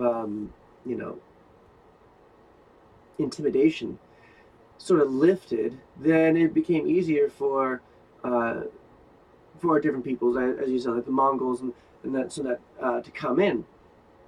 Ultimately, I don't say that they necessarily petered out. I think what was really happening was the Vikings found places. They found Dublin. They found places in Turkey and Greece and in England, and they were able to make treaties. I do think that they were intelligent. I do think that they were very, very smart and wise beyond their time, because they got out of this very, very harsh, difficult to cultivate, difficult to farm land. True. And they traded for land in other areas, in more temperate, what they found were easier areas to cultivate, and they assimilated. I mean, if you look at the English language and you compare it to that ancient Germanic language, or compare it to even Icelandic, which is one of the closest to Old Norse, it's currently still around, and you look at the English language and compare it, we take a lot of our current English, the current language that we speak, we take a lot of influence from that Germanic-based language, from Old Norse. A lot of mannerisms, a lot of things we do. I mean, hell, what is it? At least 4 of the days of the week are named after Viking gods. I didn't know that. Tuesday, Wednesday, Thursday, Friday. Tuesday is named after the god Tiu, T-I-U, who's in Old Norse is actually the god Tyr, T-Y-R, who's one of the warring gods of poetry, victory. Wednesday is actually a really altered version of Odin's Day. So Odin, as you start to assimilate into the Anglo-Saxon, into the Anglos, and you have the Anglo-Saxon, and then you become more English and assimilate the god. It goes from Odin to Woden to Wotan to Wotanaz. Okay. And then from Wotanaz to Wednesday. Holy shit. The more you know. Oh my god. Oh my god. Thursday's an easy one. Thursday's Thor's Day. Yeah. The day for Thor. And then Friday is either Freya's Day or Frigga's Day. I think it's Freya's Day because she was the goddess of sex. And Friday was where we all did the orgies. Wow. Friday is actually basically Viking sex day. Yeah, orgy day. They would all I mean they would have big parties. That's incredible. They all bang and shit. Holy shit. And then Saturday, Sunday, and Monday, those are named for different Saturdays. Of course, Saturn's Day. Sundays is named for the sun, and Moon. Monday's the day of the moon. You could argue, because Moon and Mani is the god of the sun and the god of the moon in Vikings. You could argue Monday, but I think Monday is actually stemmed more from the moon itself. The moon, yeah. Holy so at least 4 days of the week. Man, so I don't think Vikings petered out. I think the Norse just assimilated. They branched out, and they conquered land in a less common way at the time. They didn't go out and put their flag in the ground and say, "We are now like this is no longer England. This is now New Norway." Yeah. They came in and they said, "You guys can call us whatever you want. You know, I just want land. I just want to set up a farm here and have my people come in and set up a village and trade and use your port as a closer access to trade with everyone else." Yeah, they kind of just established themselves where they wanted. Yeah. Yeah, they didn't exactly destroy and remove other people's, essentially. And That's brilliant. That's okay. So then, in that sense, if you're looking at a warring nation and being, I mean, that's nature. It's just finding a better place so that you can live. I mean, Yep. it's I mean, yes, it's colonization, but in itself, okay. So we think of that as a negative thing. yeah, So I'm not saying it as in a bad way. yeah. So if we're looking at a nation that is very warring, so they're taking their animalistic, their primal urges and being able to be free with that. A primal urge is also being able to be safe, is being able to find a place in which you can continue to be primal, but assimilation is also a way to be safe, which is actually really interesting. So go Vikings. Yeah, so I think that's what I would say. And then yes, of course, if you want to look at the actual, end of the Viking era, end of the pagan era, was when the Danish king at the time, and I don't remember his name, but when the Danish king at the time, which is who all of the Vikings, all of the Norse of Scandinavia were basically under that rule, when he converted to Christianity. Then that was and then you get into a whole different topic because what is the end of the Viking era? The end of the Viking era isn't necessarily the end of the Vikings. It's not like a whole nation got wiped away. It's the entire. Then it becomes entirely religious. Now it's no longer because of your culture, way of life, or how you choose to live your life. It's what gods you choose to follow, and. But isn't that's going into religion at that point? It's like, isn't that just how everything kind of flows into? I mean, the river of society always flows into a belief or an idea, and at this point, for the longest time, I think it has been Christianity. I think because religions they're the earliest corporate system whereby through now you're talking about morality and whether or not it's think about it, like all these, like we were talking about systems. We started with our own system, yeah, the United States, but think of religion or established ones as type of organizations that are very loosely established very long ago, and yet they have far reach over a long period of time. Why? Through a shared belief system inherent in these systems. Why did Christianity last so long? I think it's evolving right now through science. I think science will lead a lot of people back to a belief in God, but it won't be anthropomorphized. It'll be identified with the universe. I think understanding of God will equal the universe in the future. And I think. Do you think that science is that strong right now? I think that science is huge. I think that non-belief is hugely common. But yes. I think what will happen, if we are to come back together, there'll have to be some sort of union, I think, between an idea of science and an idea of belief somewhere in life. People seem to need to believe in something. And so... Well, I mean, I don't think that people need to... I think you feel like they need to believe in something. I think we've been since the early, we need to be able to understand our world. And that's, I think, where religion comes from, is it's the most primitive way to understand your surroundings. Yeah, where you are, why it happens, because that's the biggest question as a human being. It's why. Yeah, why does the sun come up? Well, the sun is a god that scares away all of the predators and lights my path so I'll be able to see and be able to hunt, and I will stay warm and be able to Exactly. survive. And then when the sun god goes away, then it's dark. But the moon god comes up, and the moon god is there, and the moon god will help me to be able to see a little bit and help me to be able to catch a predator before the predator gets me. Protect my dreams, my state of mind, because at that point allow me to rest. Yeah. So that's where, in my opinion, I think that's where religion sort of stems from. People need to.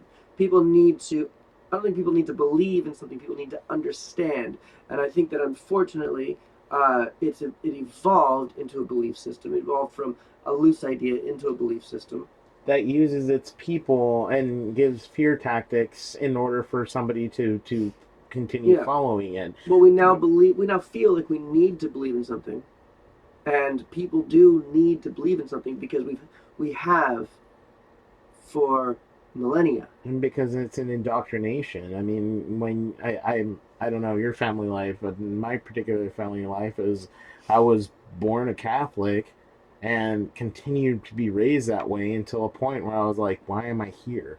Like, me personally asked, why am I here? Do I actually believe in this?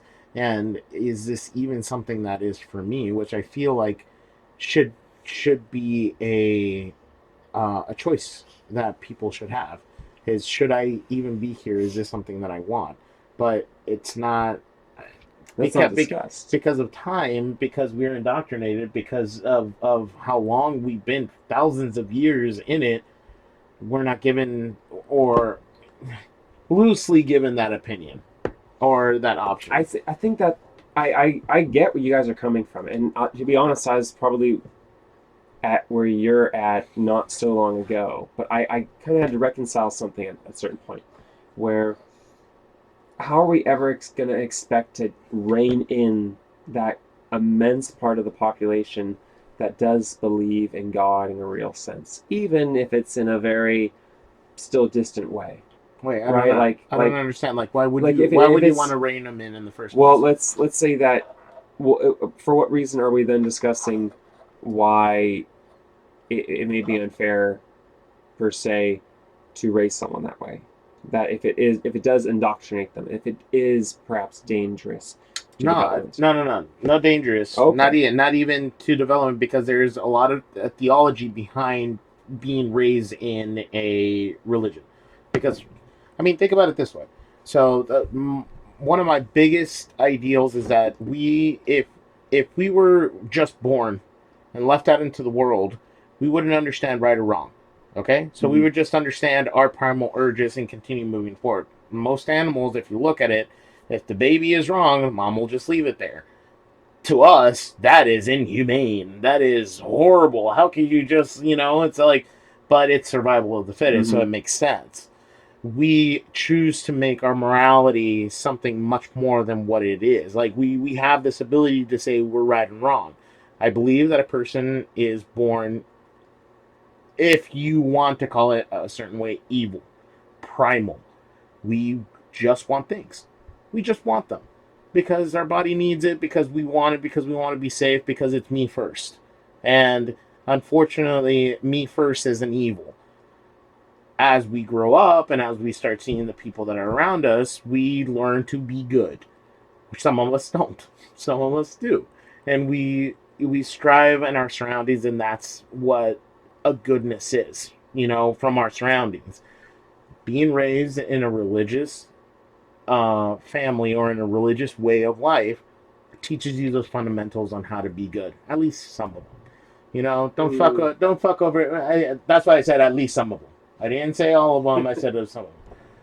Don't fuck over the person that's next to you. Don't kill. Don't steal. Try to be nice. Look at a person and be like, that's just a person. The basic fundamentals of don't fuck over the person that's next to you. I feel like the majority of religion has some sort of rule set on how to be a good person. And I feel like that's just the basis, but after a while, once you start finding your own ideas and start finding your own way of looking at life, I feel like it should be a choice for a person. It should be a choice that should be talked about for a person. So then at that point they can continue moving forward. I mean, you see Quakers and the Mennonites. They have Rumspringa. It's like, is this something that you actually want to do, or is this something that is not going to be for you, because it is a very big dedication. That's the rest of your life. And looking at that, you're like, they talk about the choice. Other religions don't talk about that choice. That's because Rumspringa. You're talking about like the Mennonites and the Amish, like Yeah. but like they give you the choice. No, they get they, guys. you I got a weak bladder. Yeah, no, do your thing. They have that. You have that choice. No, you at least talk about it. Well, no, but what I'm getting at is they give you the choice, and they allow you to go on your little Rumspringa, and they say, if you enjoy the outside world, then you're more than welcome to, choose that path. But you're gonna burn in hell for all eternity. But they also tell you that if you choose to stay in that world, you can never come back. Exactly. You are cut off. Yes. Entirely from everything you've ever known. I never said that there wasn't guilt behind it. No, never once did I say that there was guilt behind it. It's not guilt. You're talking about people that were raised for the first 18 years of their life, or 16 years of their life. I'm not entirely sure when Rumspringa happens. I think it's at 18. But you're talking about people that were raised till near adulthood in a small community where everything they know is family. Everything is about family. Yes. And you are in this small... And now you're being told that if you don't come back, you are completely cut off. So you're not... So you're... From your family, you have absolutely no fallback support system. So you're telling me that that's not guilt? No, that is guilt. That's what I'm saying. It's all like there's guilt behind it, but it... But you're saying it's good that they give them the choice. I'm just saying that the conversation is there. I'm saying that just even the idea of the conversation is a good thing. Well, I think the conversation is there, but the conversation's there. But it's not in a fair way. Yes, and I agree. I fully agree that it's not a fair way. It's a very askew, option that you have. That's fine, but it's just the conversation itself. That's what I'm saying. Like just even the fact that they are able to just have a conversation and be like, yeah, you can go out, but if you don't come back, blah blah blah is going to happen to you. That's just guilt. That's just them trying to bring you back. Okay, that's fine. Yeah. But I have not seen another religion even have that conversation. You talk about Catholicism. If you're a Catholic for life. You can't leave in order to come back. They don't give you, it's like, it's not a conversation that you'll ever have. I don't know. I think that the two situations are almost entirely different. Yeah. Because what you're talking about essentially I don't want to use the word extremist because it's not, like, that has such a negative connotation, but it is an extreme form of Christianity, Mennonites and Amish. Because it's not a religion solely. It's a way of life. It's a way of life. It is a very extreme way of life and a very specific way of life. And what you're talking about is being allowed to go outside of a very specific and extreme way of life. You can't tell it. You can't tell me. Wait. With this being said, so you can't tell me that Catholicism is. I mean, yes, if you're going far extreme, the Mennonites and it's like in Quakers, yes, the Amish people, that's a very extreme way of life, but you cannot say that Catholicism is not an extreme religion. Catholicism is a very extreme religion. If you're talking about extreme in the respects of like that subsect that does self-flagellation or you're talking about going into the nunnery or devoting your entire life to Catholicism and God and all that. Yeah, that's one thing. But what I'm getting at is that you have Catholicism, Judaism, and Islam and Christianity and you have these religions where you are part of the religion. but that's not all you do. You go to church, you have confession, you do communion, right? But then you go out into the rest of the world. You do whatever you want to do. You can always come back and talk to your family. You can stop being a practicing Catholic. Okay, you can stop being a practicing Catholic. Yeah. You can't stop being, and then you can still go back and talk to your mom and be part of your family and all that stuff. You can't stop being a practicing Mennonite and then just casually go back home. No, I understand that. So That's what I was saying. so I agree with so you. your idea, It's just, so what you're saying is the idea of the conversation. So I mean, I kind of get where you're going at. I just don't entirely think the analogy of the Mennonites and Rumspringa is necessarily the best point to use for your. I disagree. I disagree because you can't. It would be as if it's just as jarring. So let's just talk about the Mennonites and the analogy that I was talking about. Them going from this is just my world, this is my bubble, and then going out of it and then experiencing this other bubble. Yeah. Is just as extreme as if a Catholic was given the choice to say, "Hey, why don't you go and try, Islam?" Just as jarring. Go and try Islam for as much as you want, and then if you want, you're able to come back. It's just as jarring. But you could do that. Yeah, exactly. And the exact same with Mennonites. If you get out of your bubble, you go outside, you live this world, and you're like, if you want, you can come back. Yeah, but you have a time limit. Yes, but that's not what I'm talking about. What I'm talking about is the conversation beforehand. The conversation, Catholics don't say, hey, if you want, go try another religion. If you like it, then come back. I think it's the people who drink the Kool-Aid stick around. They're probably much like, I think all systems that produce people, all organizations are people. I think all these organizations, systems, they're all like betting on the chances of success with all these people. Like, how much is each one of these people going to be a real believer and give a real return to me, the organization? Oh yeah, definitely. Right. But that's why going back to it, I feel like we don't ever get the choice to say, "Hey, go try something else." If you're in another religion, but see, we don't grow up that way. You grew up inside of it. You grow up a Catholic, and it's either they don't tell you, "Hey, go and try something else," and if you don't like that, you're able to come back over here. They don't tell you that. They don't go out of their way to say that. Former Catholics I've met, and I'm one of them, have left because of church allegations. So they're like, "Well, fuck this. Yes, I don't want to be involved with this church." But that's your own personal. That's your own personal choice. Your pastor doesn't stop you and say, "Hey, you know what? We've gone to the point in which you've learned as much as you possibly could from us, and we still have a lot more to tell you. But now it's your time to go and try something else." No Catholic would ever do that. No, but what I'm getting at is that I think it has to do with. I think what you're trying to convey is that your intent. I think that has to do entirely with the family, not with the church. Yeah, it does. Because to use your analogy, in the idea of the Amish and Rumspringa, that's your family is telling you have this option. That's part of your religion. But that's your family. No, but that's part of your religion. You cannot tell me. Okay. You don't have to do it. How about this? I don't know enough about Mennonites or Amish to say that it is part of their religion or if it's part of their family. I don't know that.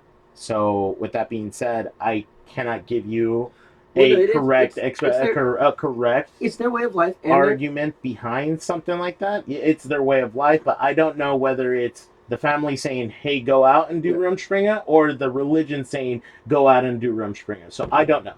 So what I'm getting at is that like when I was growing up, and I grew up a Christian, right? When I was growing up, when I started becoming a teenager and starting to have that ability to think, and I was starting to question why, start asking the questions why.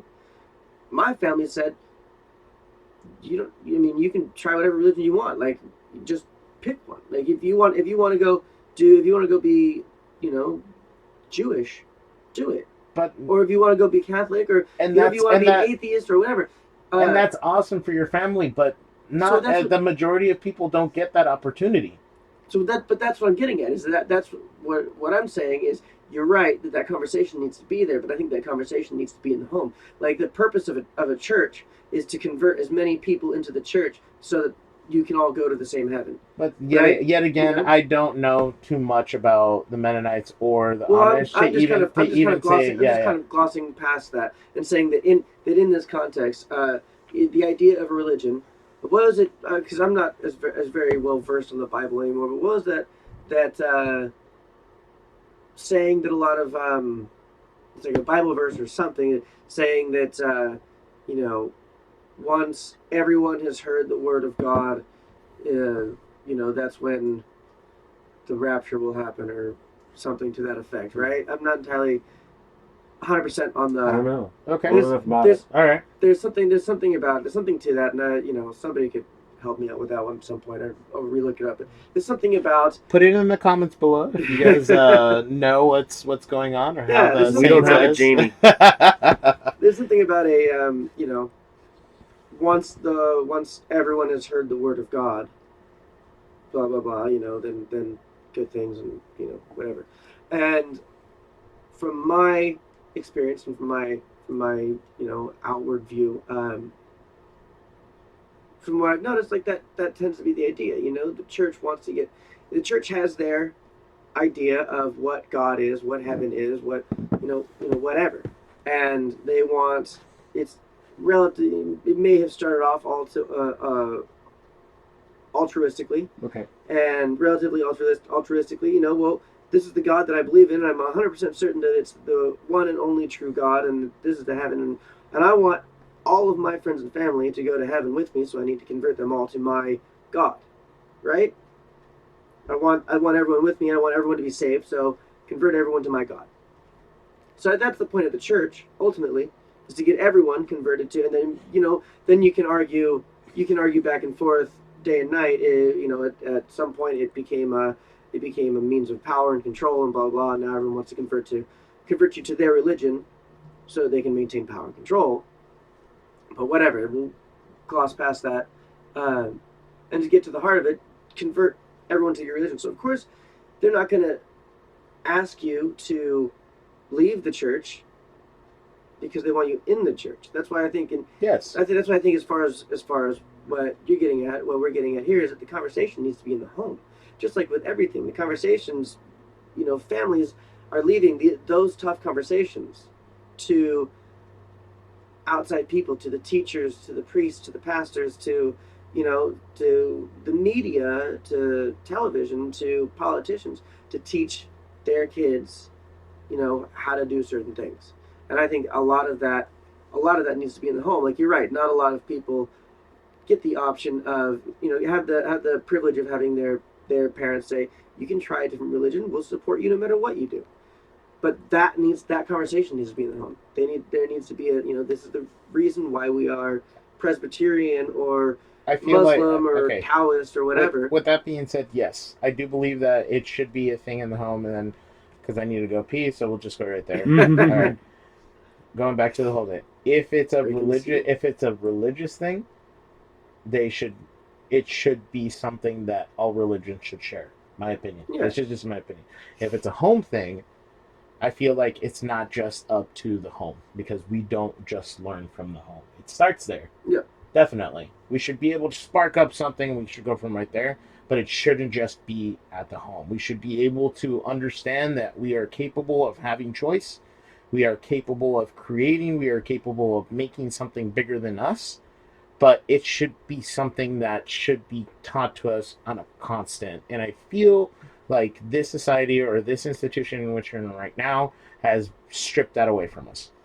That talk of choice. You have the choice to be this. You have a choice to be that. You can be this. You can be that. Should start at the home. Should spark right there. But it should be something that's continuous. So, yeah, but I think it should be encouraged through the home. I think that should be the biggest thing. That's what I'm saying. Just spark and going from right there. Okay, sure. There you go. No, please, sir. Everyone's in the dining room, but it's going to be the first door on the left. Okay. Thank you. Of course. Dude, on that note, I think that's a good place to go. I happen to think that to ask parents to do that is a lot. And as much as we're talking about these big systems and what we can do and how things work, I think that human beings are too widespread in their variation and their type Yeah. to really ever make people go one way. Like, I think that we can advocate as many positive changes to someone's life, and we'll never get everyone to get on board. No, we're never going to get. That's the unfortunate side. It's wishful thinking, but I think that to exclude, to kind of get back to religion too, is to exclude people in any way. I think is dangerous talk. I think that even if someone is religious, I think we need to tie them in somehow, because I think only by kind of moving together forward and kind of moving past division are we slowly going to all integrate together. And I think rational based view of life is going to win out in the end anyways. Yeah. So I think like a scientific Christianity is going to kind of become something more dominant in the future. It's kind of something more, something for the educated, it's like this is, I just think that you can't make small talk at like the office Christmas party if you're like a total Jesus freak, right? Yeah. Like you kind of put people off, right? Like it feels weird. Yeah. You vibe weirdly in a I guess a normal setting where people don't vibe like that. It's a definite feel. Yeah. And so I think that's gonna pass away in time. I would hope so. I mean, like I would love to see more of a. I would love to see less of a religious. Less of a religious society, more of a scientific and rationally based society. There's a quote from the movie Dogma, of all movies, that I really liked, and it was, and I have to paraphrase, but I believe it was Chris Rock's character. It's like, I don't like beliefs. I like ideas. Because people die and kill for a belief. You can't change a belief people kill over it. But you can change an idea. And that's in reference to religion specifically. The having religion starting off as an idea that can change over time as we learn and as we grow and learn more. Then you can change that to better suit your understanding. And that's where I think we fall short, is that we have these amazing advancements. Right now, every day, we're seeing more amazing advancements of science and more of a understanding, more of a deeper understanding of our world and our surroundings. And as we do that, we have less and less need for a magic man in the sky to control every.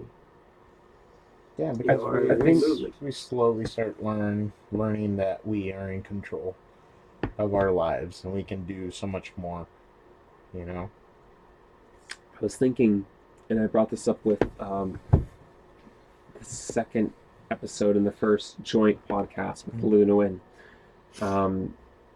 Jordan Peterson and some of his topics on the metahuman.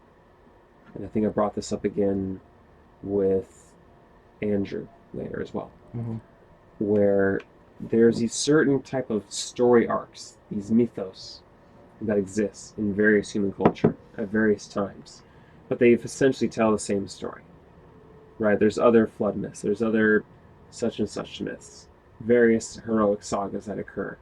Just Star Wars is an example of some of these types of stories just all wrapped together. Yeah. I think that the need for that type of narrative and some sort of spiritual practice will pervade life, or need to pervade life. For example, yoga is kind of like a meditation practice that you engage in. It's a mindful activate. It's a mindful use of your body. I'm trying to use that really big word. But I think something more like that might become more common in life. I think something less religious, more spiritual might kind of come into play. More self-involved. More meditation, looking inward more rather than outward into the world for your inspiration through religions, through community practices. More through, looking in. Meditation, I think, is going to be a big move inward. I think people looking at themselves is very hard. I think that's why we look away. I think people are very scared of looking at themselves. It's like actually like living with themselves and understanding themselves and being not okay with their flaws. Does religion then provide a veil for us to cover ourselves up? I think it gives us an excuse. Yeah. I think it gives it. Oh, I'm just this way. God's just gonna clean my sins. We'll be fine. Instead of actually learning from the mistakes in which you're making and saying, hey, you know what? Holy shit, I should be a better person. It goes back to what we were saying before. To you want to bring everything full circle. It acts as a scapegoat. Yeah, scapegoat. It acts as a scapegoat. There you go. I think that was I think that's the theme for this one. Yeah. Scapegoat. Damn, you're right. That's where it started. Holy shit. A scapegoat for your, addictions and impulses and your mistakes, your downfalls and your flaws. Yeah. Maybe we could also say that a lot of the negative things we say that have been acted out in history through religion, right? Like a lot of war, a lot of terrible acts. What was he saying here? Belief versus an idea. We fight for belief. Mm-hmm. Hands down. We're fighting right now for belief. Hands down. But an idea is something that's implemented not by just one person, but by a lot of people. Yeah. You can kill for an idea. Yeah. To go, I have an idea. It's like, okay, you have an idea, All right. Let's see if it pans out. But a belief is so much stronger. What's great is ideas can stack. Beliefs, as we've found, beliefs don't mix. Beliefs don't stack, but ideas can stack. And I actually, I read a quote. I don't remember who it was by, but I read a quote, and I read it on a bathroom wall. I read it on a bathroom wall while I was peeing in New Zealand, and it was, how did it go? It was, if I have an apple, and you have an apple, and I give you my apple and you give me your apple, then we each have one apple. If I have an idea and you have an idea and we exchange ideas, we both have two ideas. That's what I mean. Ideas stack. Ideas don't ever go away. We can sit around and have and talk about our ideas. Yeah. And they will only ever add. And I think, as opposed to if we sat around and talked about three different beliefs, that's all we would ever all have. we're doing is trying to get the other person to adhere to my belief. Yeah, that's wonderful. There you go. I like that. I like that. So then, would we have to somehow find some sort of middle ground for all groups between people to get them to not be divided? That's one immense aspect that divides, let's say, the entire world. I think that we should understand that everybody has. I think the overall middle ground for people, and is to be able to understand that you have an idea, or a belief. You have that belief, and you will stick to that belief, and then I can't do anything about that, and I need to understand that about myself. I cannot. So I think the middle ground starts with yourself more than anything. I agree. I wouldn't call it a middle ground. I would say that the best thing we could do is just learn to keep it in our pants. Yeah. I mean, we all want to just swing it around, but I mean, that's what you do. Like we go balls out with our beliefs. We whip them out and we start swinging around. My belief is bigger than your belief. maybe that's something. And Maybe we just learn to keep it in our pants. maybe then, that's the issue right there that you were talking about. We're all scared to fucking look at ourselves. Yeah. We're using our beliefs to say everything about ourselves. Yeah. Right? justify our actions. Exactly. Justify who we are We're- instead of looking at it. Yeah. I think we're all terrified of who or what we are. I Yeah. think many of us largely don't know. Yeah. Shit, So I I know I don't want to look at myself. Have you seen me? Lord, you're a beautiful man. Shut up. I don't even own a mirror. No, but I do think that there's going to be a point in which it's going to be much more of a meditative state where religion will always be religion. Somebody will always have a belief, and that's just it is what it is. Something that I've learned, something that I know, something that will always happen. It's a constant. But I do believe that there will be a point in which we understand the world around us just a little bit more, and understand that understanding the world a little bit more means that we understand how that world became, and it was because of us. So then we are going to ask why of us, because that's what we do as human beings, is we ask why. And we're going to ask why, how this became, and then we're going to see, oh, it's because of me, and then we're going to ask, how did I become? And then at that point we're going to get more enlightenment. And so the overall idea of religion in the first place was to be able to be enlightened just a little bit more. And I think that over time it was skewed, and beliefs started being flogged around, and just a big bag of beliefs just hitting people in the face, and we need to put it in our pants. We need to keep it in there. I think that's asking a lot of human beings. Yeah, but I think most of us are we get out of our development, our early development, out of our early systems, school, our household, and I think we're hardly prepared for what life has to throw at us. But we just make it. We just barely make it. yeah. I mean, hell, we can't convince people to stop sending dick pics. Serious. Yeah. Making meme messages on Twitter. Right? But seriously, that's where it could start, right? Like, be kinder in all things. Stop sending dick pics. Yeah. That's one thing, and that's one way to be kinder. I think that's the biggest thing I'm about right now, is just be kinder. In all things you do, be kinder. Yeah. Because I think that social media, it makes anything you don't like instantly something you can hate on. And hating on something makes you feel good, unfortunately. Yeah. It's such a Makes you feel bigger. simple pleasure that you're given. Yep. But people do it a lot. Getting to be a critic, getting to say something negative about something, gives you power. You literally feel good when you get to do that. When you put your shit comment up. Like, fuck you. Yeah. You know? Like a comic gets to talk shit on stage and people applaud. They pay money to eat that shit up, right? Yeah. That's what I'm saying. Very true. You're rewarded for talking shit. But I can also say, I mean, what are we doing right now? It makes us feel good to be able to express ourselves, just in general. Because I am who I am. This is who I want to be. And I want to show this. Do you see what I'm saying? Mm-hmm. So even right now in this circle, what we're doing right now, it makes us feel bigger than what we are. And I feel that okay as a human being is to understand that that's okay. But like you put it very well, just be kinder. Just understand what you do and how you make this world happen, and you'll be more enlightened.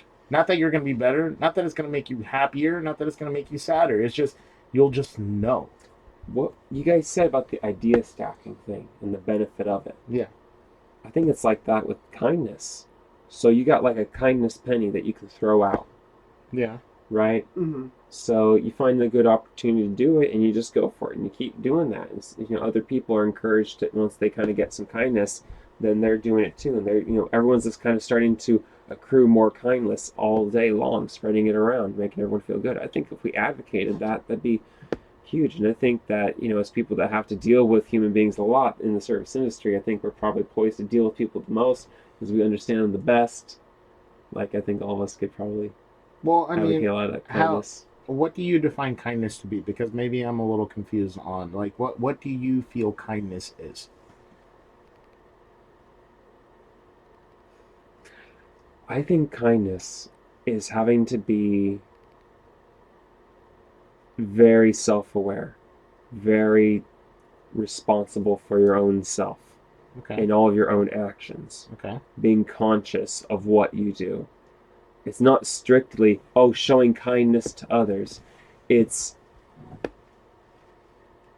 being a fully autonomous human being, I think, responsible for yourself Okay. in society.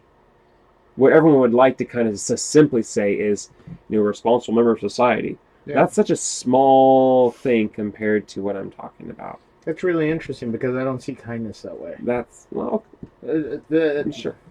Devil's advocate. Please.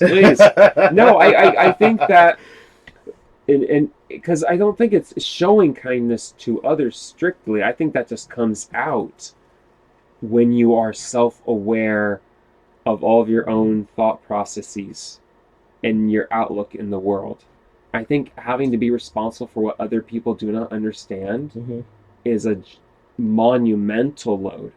Like, because we're in the industry, we understand why people come in variations, act the way they do, are not uncommon. In fact, I kind of just understand people and why they do the things they do, and just like, yeah, okay, that's just the way you are, and I have to take you for how and who you what you are. Pardon me. Yeah. And that's just it. It is. It is easier if you're constantly surrounded by people because of how chaotic that we are. I can even say that to outside of the industry. It's like we talk about the industry because we are part of it, and it's the easiest way in order for us to understand people. But there's so many professional nursing. Anybody who deals with shelters, anybody who deals with socialism, or even anthropology, in which you go out and you actually get to experience these people. You start to learn about a human nature. Human nature in itself is like going to a zoo and studying I don't know, whatever animal constantly, and coming over and over and over and over again and seeing, I understand why this animal does this thing, and being so privy to that information constantly, at least for us, is a wonderful thing. But it's just happenstance. Do you see what I'm saying? It's like it's happenstance. But so you think to ask others to be like that would be too much? I think you were saying kindness, and I don't know if I want to hear your opinion on this one as well. I think kindness is looking at a person and making an effort to understand them. Because at that point, then you can make the effort to understand you. Because if what we're saying, that kindness, in your terms, is being conscious of yourself, if there was no other person around you, if you lived on an island and you were just conscious of yourself, that wouldn't be called kindness. That would just be called, I'm just conscious of myself.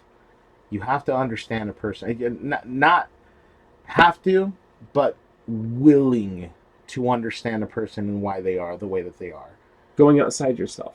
Yeah. Put yourself out there. Exactly. Okay. It's not about you. Kindness is never about you. Because if it's just about you, then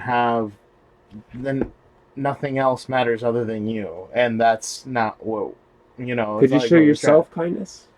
You have to show yourself kindness. You have to put yourself in an outside point of view. You have to look outside the box, and you have to say, it's if I had another Ivan right next to me, and I'd be like, I want to make the conscious effort to understand that person. You have to put yourself outside of you in order to understand you, if that makes sense. That's how I believe consciousness is. So maybe it would be to invest in people at the same level, or a high level at least, compared to how you invest in yourself. Yeah. And right? Like that maybe. Do you see what I'm saying? Yeah, no, I like that. That'd be like, like really getting down to level and talking to someone. You know, like people don't do what we do. Like right now, this is not what people do per se regularly. Yeah. Like Kyle and I are meeting for the first time. Yep. And Ivan and I don't get together enough to get to be able to have long form conversations like this and talk about any of the stuff that might like come up briefly at work, like, for a moment.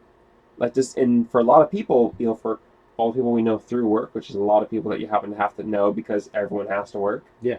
Well, this just doesn't happen. You don't get to sit down like this. Maybe like at lunch hour or something like this, or like getting drinks after. Maybe you're making the effort in order to understand that person. You're consciously, like, the first kindness the one thing that I saw today, the first kindness was, Kyle,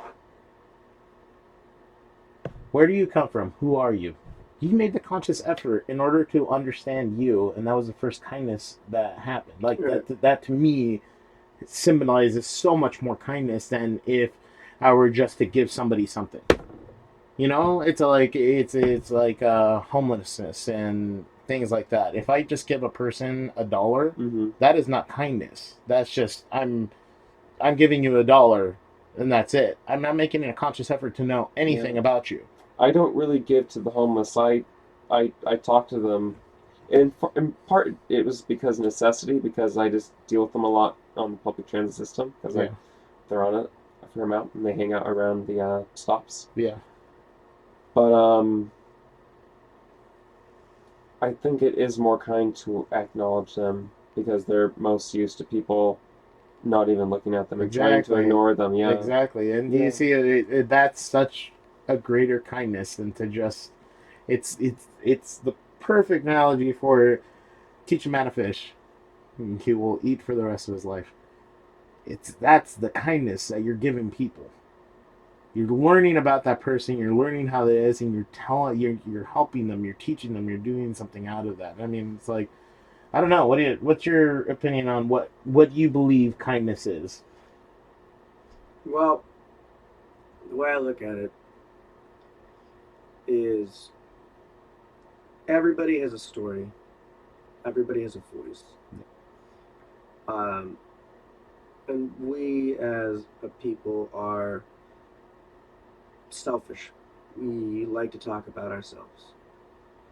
And especially having been in the service industry for so long, because we bring that up, and that's, we are given more opportunities on a daily basis to interact with people and to sort of share that level of kindness.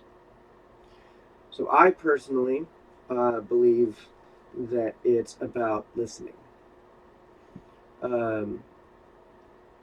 It's about learning when and knowing when to stop talking, not take offense, and listen, especially when you've got angry customers or guests, people that have had a bad day, people that come in a bad mood, because you don't know somebody else's story. You don't know what kind of day or life they've had, and a lot of people are silenced. A lot of people have a voice and feel like they don't have an outlet, and that's where you get those mean comments on YouTube videos and Facebook posts and all that good stuff, because that's the only outlet that these people have. So when you're poised in a position where you have the ability to shut up and listen, I think that's kindness. I think giving other people the ability to express their voice, their ideas, to engage them, it sort of piggybacks off of what you said about understanding, because that's the fundamental building block of understanding is listening. Yeah. You know? But allowing people an ear to listen. I think that's one of the first and easiest things that nobody ever thinks of to do, is just shut up and listen. Yeah. Um, and then, because the thing is that I think kindness is different for everyone. You know, some people Yeah, that's might true. want to just have someone to talk to for an hour, and some people might just want you to give them $20. Yeah, So it's I all think- relative. You're right. So I yeah, think absolutely. so I think Absolutely. kindness starts at listening. Yeah. I think it moves to understanding, and then I think ultimately it comes around to How can I help? following through with in some way of showing that person their type of kindness. Yeah. And that's not saying that you should listen to someone and if they say, "Hey man, can you give me $20?" you should give them $20. Yeah. You know, I mean, at that point, you have to follow your own moral compass. Yeah. because then that goes off to what you said is that you have to understand yourself, know your limits, know the kind of person that you are. Now, is it within my ability to give this person $20? Do I want to? Will it be for the greater good, or is it going to is it going to be affected? Is it going to affect negatively on the direction of this encounter? Yeah. You know, you can't please everyone, and you shouldn't try to. You just drive yourself crazy. You know, but kindness, I think kindness starts at listening, moves on to understanding, factoring in yourself, and knowing what you can do, what you're willing to do, what you're comfortable with. Because any act of kindness that makes you feel uncomfortable is not kindness. So then, essentially, both our ideas are right. Because you have to understand, and you have an idea, and you've exchanged ideas, and and now then we you both expect have- it. Yeah. now you both have two ideas. There we go. So it's Yeah. just one I'm layer elevated. after another. I'm right? elevated. I'm in the clouds. I'm way up there now. That was beautiful. I like that. I like how we worked that out. That was good. There we go. We can benefit each other. Yeah, exactly. That's good. Let's just all benefit each other. So we need to be conscious of ourselves and Yes. each other at all times. Yes. I think for a lot of people that is difficult because they're It is a very. they're It's assaulted yeah. by so much already and by so many needs and I think a lot of the shit that is piled on people is garbage things. Like a lot of We put ourselves through so much stress. yeah. And we do it to ourselves mostly. If we took care of each other, then we'd all be okay. Except we need to somehow break through. Somehow. Well, you need to learn. You need to learn to. You need to take time out at some point in your life. You know, when you're young, when you're a young adult, and you're breaking out into the world and you're trying to find yourself. It's perfectly acceptable to be selfish. I don't find there to be anything wrong with being selfish. You know, take that time. Understanding you. Be selfish. Do what makes you feel good. Learn what makes you feel bad. Learn what you like and what you don't like. If you don't understand yourself, you can't, be kind to anyone else. You can't bring that back around because you don't know what's going to make you feel good. And then if your act of kindness makes you feel bad, is it really kindness? I'm not saying that, does it put you out? Like, yes, people, every now and then you need to stick your neck out a little bit. Yeah. But you don't want to negatively impact yourself because all that will do is wear at you and build stress and eat at you until someday you no longer want to be kind because it only hurts you. So be selfish. Learn how to be yourself. Learn how what makes you happy, what you like, what things that you want to do, and then when you reach that point where you can bring that level of love and integrity and sense of self-worth into society, only then can you truly be kind to everyone else. Yeah. In a way that's not going to eat you up from the inside. Well, yeah, that's a lot of the reflecting. That's a lot of being able to just be you. So it's like civilizations of animalistic virtues, Mhm. like Vikings, we need ourselves to be able to understand that part of us, that animalistic, that very primal part of us, which you were saying, the few years in which we are us, we're selfish. But within that, understanding that we were at this point, getting to a point in which we are selfish, we understood what selfish is, we understood what made us good, what made us bad, and understand how to be able to be producers at that time. We need to consume and we need to produce. And I think production is a very, very big thing in us as being humans. We need to be able to learn how to produce, and production can come in many different forms. I like that. I think that if you're a well-developed human being, the idea would be that you are now so much drawing on other people as now being as like an overflowing well to others. Exactly. Right. And so we just create more of these people ideally over time. And I think you naturally run into people who are naturally wired that way, but maybe the idea would be for people to kind of actively be developed in this direction where you're first it's self-control to achieve a self-mastery. Yeah. And I think that being it's strange to say, like, I don't talk about being an alcoholic anymore because I no longer have a drinking problem, because for me my drinking problem was related to not being out yet. Yeah. And once that happened, then any urge to drink like completely evaporated, which was an interesting thing to figure out Yeah. on my own, because that was a huge, deep understanding of myself that I figured out, and it alleviated a ton of issues Stress. that attacked me in my waking hours when I thought I was conscious, when there was really a whole underlining or subterranean me that was existing through my actions that I wasn't even conscious of. I think most people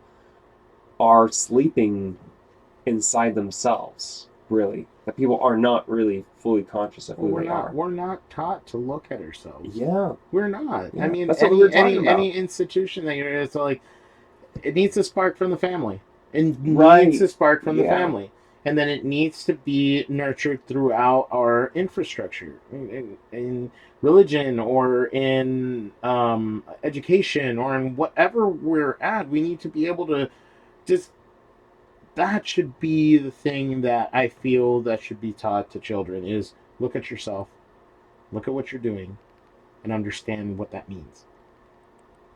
And it's not taught to us. It's not. And later on down the line, when you're in a fucking gutter and you've fucking partied for a whole month, and then you're sitting there like, fuck, is this who I am? And then you have that breakdown because you don't know who you are, and you're like, is this who I like? And then you have the midlife crisis and all this other stuff. It's like, where am I and stuff? But if we're taught that from the small, it's like, look at who you are, look at your actions, and look what it will do. And it should spark. Our infrastructure should be able to push that to make us better. And I feel like that would make a civilization so much more stronger, is to be able to understand us and what we can produce out into the world. And to understand, I mean, we're taught that we don't have any limits, but we're never taught that, you have to start within yourself to be able to just start in that direction of no limits. I don't know, man. I think our everyone's kind of like waking up to just how bizarre I think the world really is. I think all this information that we're changing with one another is really changing all of our fundamental understanding of how the world works. Yeah. And so I think by just understanding more and more, I think we're all going to kind of, there'll be a breakdown of everything that exists, splitting us apart. I think like we're all going to kind of meet in the middle, understanding so much together. Yeah. And I think that's going to be like a bridge for everybody. Like if we're all in the matrix together, like, there's no barriers, right? Yeah. It's only our physical selves that's really split us up. Yeah. And honestly, that's really it. Just that. So I don't know. I think being kinder could be understanding yourself and then investing in understanding those around you. And I don't know. I just definitely needing to be inquisitive, needing to be out there, needing to learn. I think have to be a huge part of society. See, but now we're talking about knowledge is power and ignorance is bliss. People want to be happy. That's one thing. Number one, people want to be happy, and that's understandable because everybody, that's a good feeling. If I'm happy, it's a good feeling. But Again, if I don't know something, happy and subjective. We discussed exactly, that there earlier, you go. right? If I don't know something, Shoot, dude. I can't be sad. Happy could be like torture to another person. Holy shit. Exactly. What are some weird practices that people do? There's some weird shit in the world that people do for fun. I know, and it's all subject to just the person and not even their surroundings, because you can have somebody who have lived their whole life in a very wonderful and caring and nurturing, and they can turn into homicidal maniacs. You know, it's all like it's really interesting. It's just it really is just comes down to the person. You know, you have the person, then you have your surroundings and your environment, and then after that, then you have your realization of all that put together. Well, not only that, I was just thinking for a moment now that, like, what if you suffer a sudden traumatic brain injury? That can suddenly jar your brain and literally change who you are.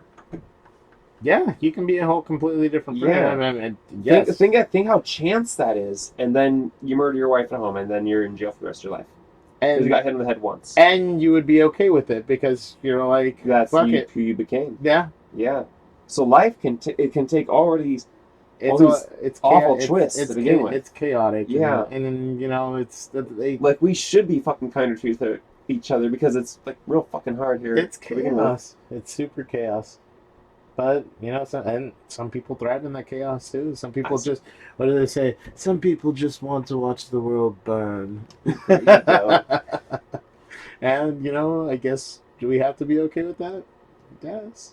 You know, that's your prerogative. That's who you're gonna be. Is the world burning right now? Would you say, guys? I don't think we're there yet. Not yet. I think there's a smolder, but I don't think we're there yet.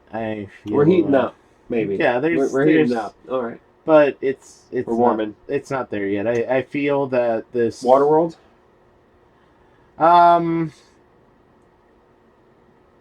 Global warming is a thing. Let's just make this right there. I want beachfront property. Global warming is a thing. Vaccinate your children. God damn it! Please just vaccinate your children. Don't cause any more problems in the world. I don't know. It's like I said, ignorance is bliss, and I feel like a lot of people would rather live in a very happy state of mind than to understand something fully and be strife with that worry of, oh my god, this is a thing. So it's just easier to live putting things out of your mind. Oh yeah. Yeah. Oh yeah. That's another reason why it's so hard. You were saying why can't we all just be happy or kind, or because it's so much easier to not. Yeah. Right? So asking people to be actively engaged in life. I think that though makes life more rewarding sum total. So I think if you just got some people, you're right. Damn it. To some people. Because people they're so damn varied. Some people they only want to lay around, they just want to sleep all day. And then you wonder, well, for what reason are they actually made that way? Is there a breakdown somewhere in the genetic level? Were they raised a certain way? I mean, people come in variations and are also raised. Well, I mean, if you want to talk about, things like that and people who are just taken away from my breath of air, it's like survival of the fittest. Maybe the animals do have it right. Oh, shoot. Right? Yeah, no, it's like I mean, that is not a very popular opinion, but maybe they got it right. We do call some people handicapped. There's a cutoff mark, isn't there? There's special ed in education, right? Yeah. So we admit a certain kind of level system amongst ourselves in certain societies. But it's our compassion and it's our morality that keeps them around. It's not just. It's our importance on life, right? We as human beings find life extremely important in whatever shape or form. I mean, we're talking about bees, we're talking about Earth, and we're talking about life. Like, we as humans find life so important, and we put morality behind life, and death is a bad thing. Where, and that it goes into religion as well. Religion makes death so fucking bad. So bad. There, you get two choices. Two. You go to heaven or you go to hell. That's it. That's all you do. Convert or die. So it's like people are scared of dying. People are scared of life. People say, well, this person, didn't have a chance and they have an opportunity to continue moving forward. And I believe that. I believe that a person can love so much that they will go out of their way to be able to make something happen that doesn't necessarily need to happen. And it's going into the whole morality, and I can be hated for this or something like that, but if it happened to me, obviously I would be the type of person that would continue moving forward because I would have that morality, but I understand the other side. I do. I get it. Survival of the fittest. There are some people in this world that I do not understand how they're alive. I don't get it. And with all the warning labels of the problem take care of itself. I know, right? Yeah. I don't understand. And it makes me sad and almost angry at the fact that there are people who are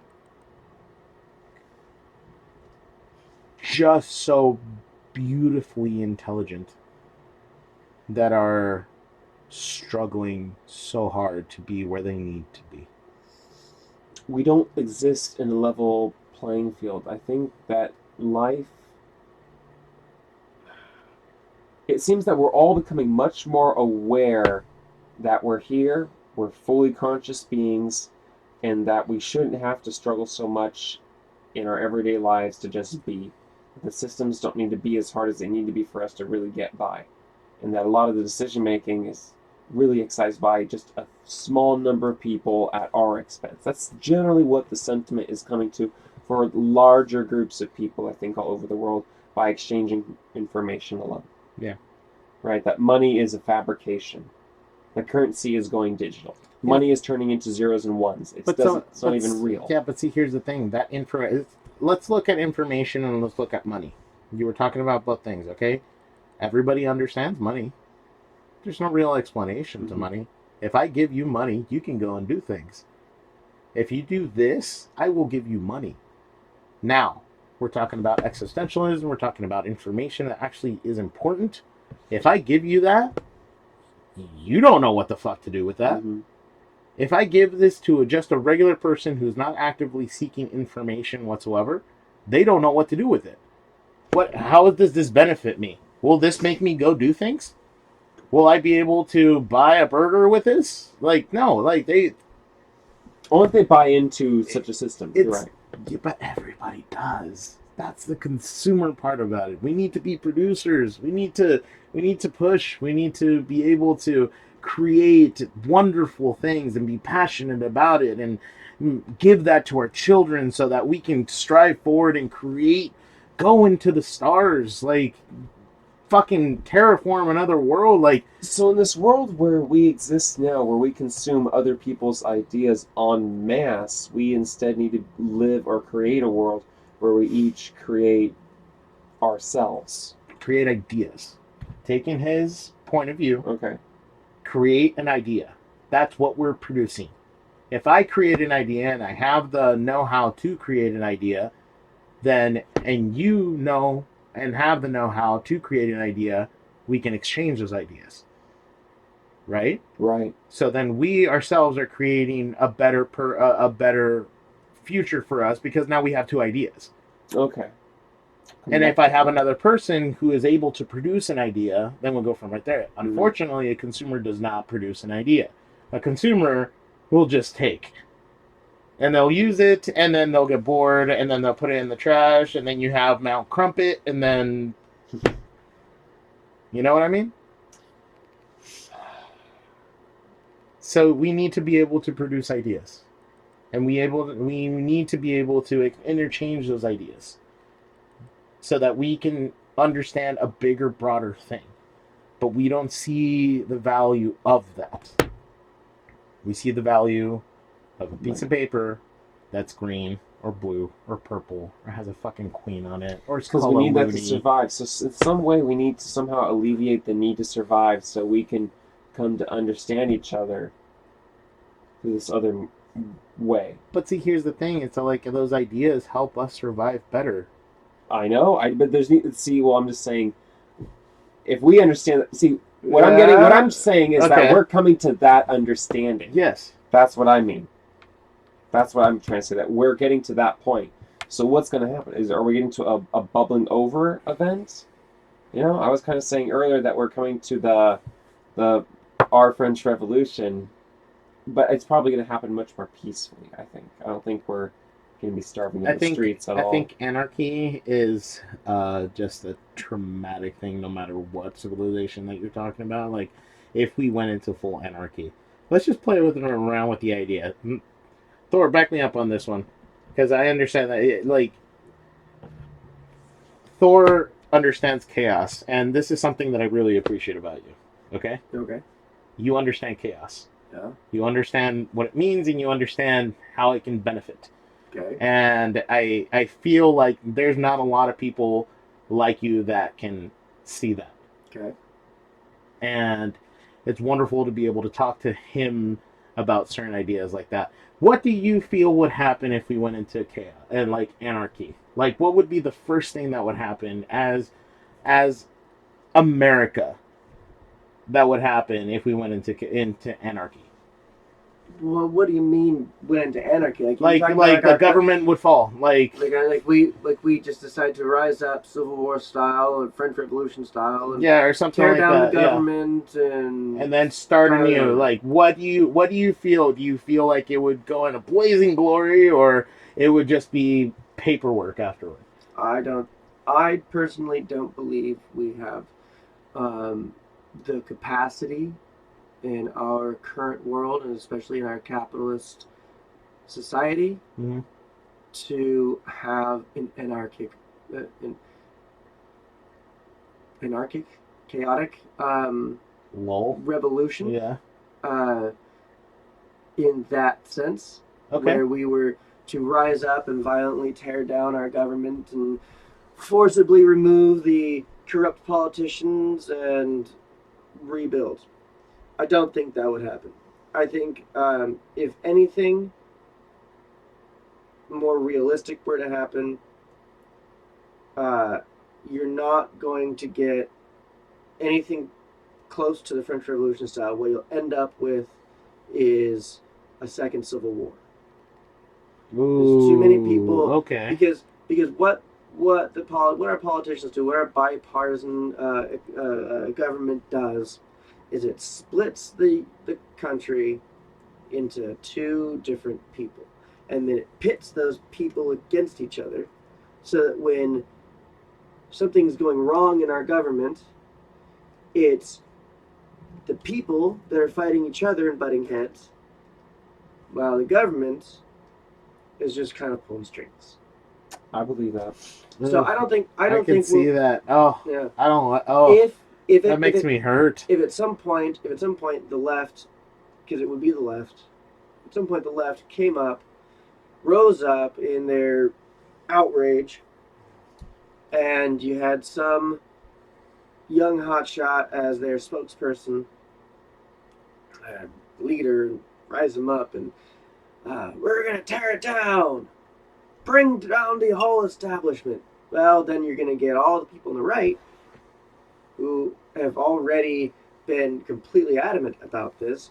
Bring it on, motherfuckers. We've got all the guns. It's just going to be a whole civil war. It's going to be the people who should be in control, who should be the ones that actually elect the government officials. We're the people that the government's working for, but we're doing their work by fighting each other and letting them do whatever the fuck they want. I think it's all going to go back to states' rights, kind of. I think that we're going to see less traction and less come out of Washington and we're start turning to our state legislature to see what we want to happen. And so it's really going to come down to like who's in a state, what kind of morals do they have, what do they vote into reality. Their own personal countries. Yeah, I think we're going to go back to a looser yeah. America. Yeah, because I think that our legislature in with Washington doesn't Tinder get much and done. Bumble and Snapchat, we all seem kind of loose, don't we? Yeah. I think we are the loose generation. Yeah, America is the world of freaks. We're already a looser America. We've got Free a really love. interesting world. Yeah, I think this will be a nation of free love in the future. It already kind of is, you know. A lot of free sexual diseases to contract too. Yeah. You know, see, that's the other side of Catch it. them all. The gift that keeps on giving. Yeah. Ooh, Gotta get those that made me balls. cringe. Yeah. Wear rubber or get a flashlight. Whatever you need to do. Just keep it in your pants. Yet again, keep it in your pants. There you go. It all works. No, that's all of it works. Right, Unless you're cute, in which case you have my number. Well, there you go. There you go. It's right on the bottom of the screen. There you go. Call me. Guys, this has been pretty good. We're nearing up on 3 hours. I need to go in and feed my kid and sit down for a bit. Okay. I'd love to do this again. Kyle, this was a pleasure. And I'd love to actually get into talking to you about New Zealand, being abroad. I'd love to find out a lot more about where you've been and talking about it. I know that for myself, I traveled to Europe only on 2 occasions, experienced a ton, seeing, I think in my opinion, very little, but remembering so much for it. Yeah. So I'm certain that you've probably seen so much in your years that you probably would. I'd love to hear, to be honest. Yeah, with everything I've seen, traveling is a passion of mine, so I'd love to come back and we can get into that. That'd be awesome. Absolutely. All right. Ivan, it was great to have you back. Thank you for having me. I love having you Honestly, here. it is a fun time. I want you to come back with more ideas too. Okay. Yeah, I want to test anything. We'll toss something on. It's passion. Bring back the art. God damn it. Okay, that'll be an ongoing thing then for us. That'll be a thing. All right, closing out Dark Heart, episode 10. Thank you guys for joining us, and thank you everyone for listening. Goodbye.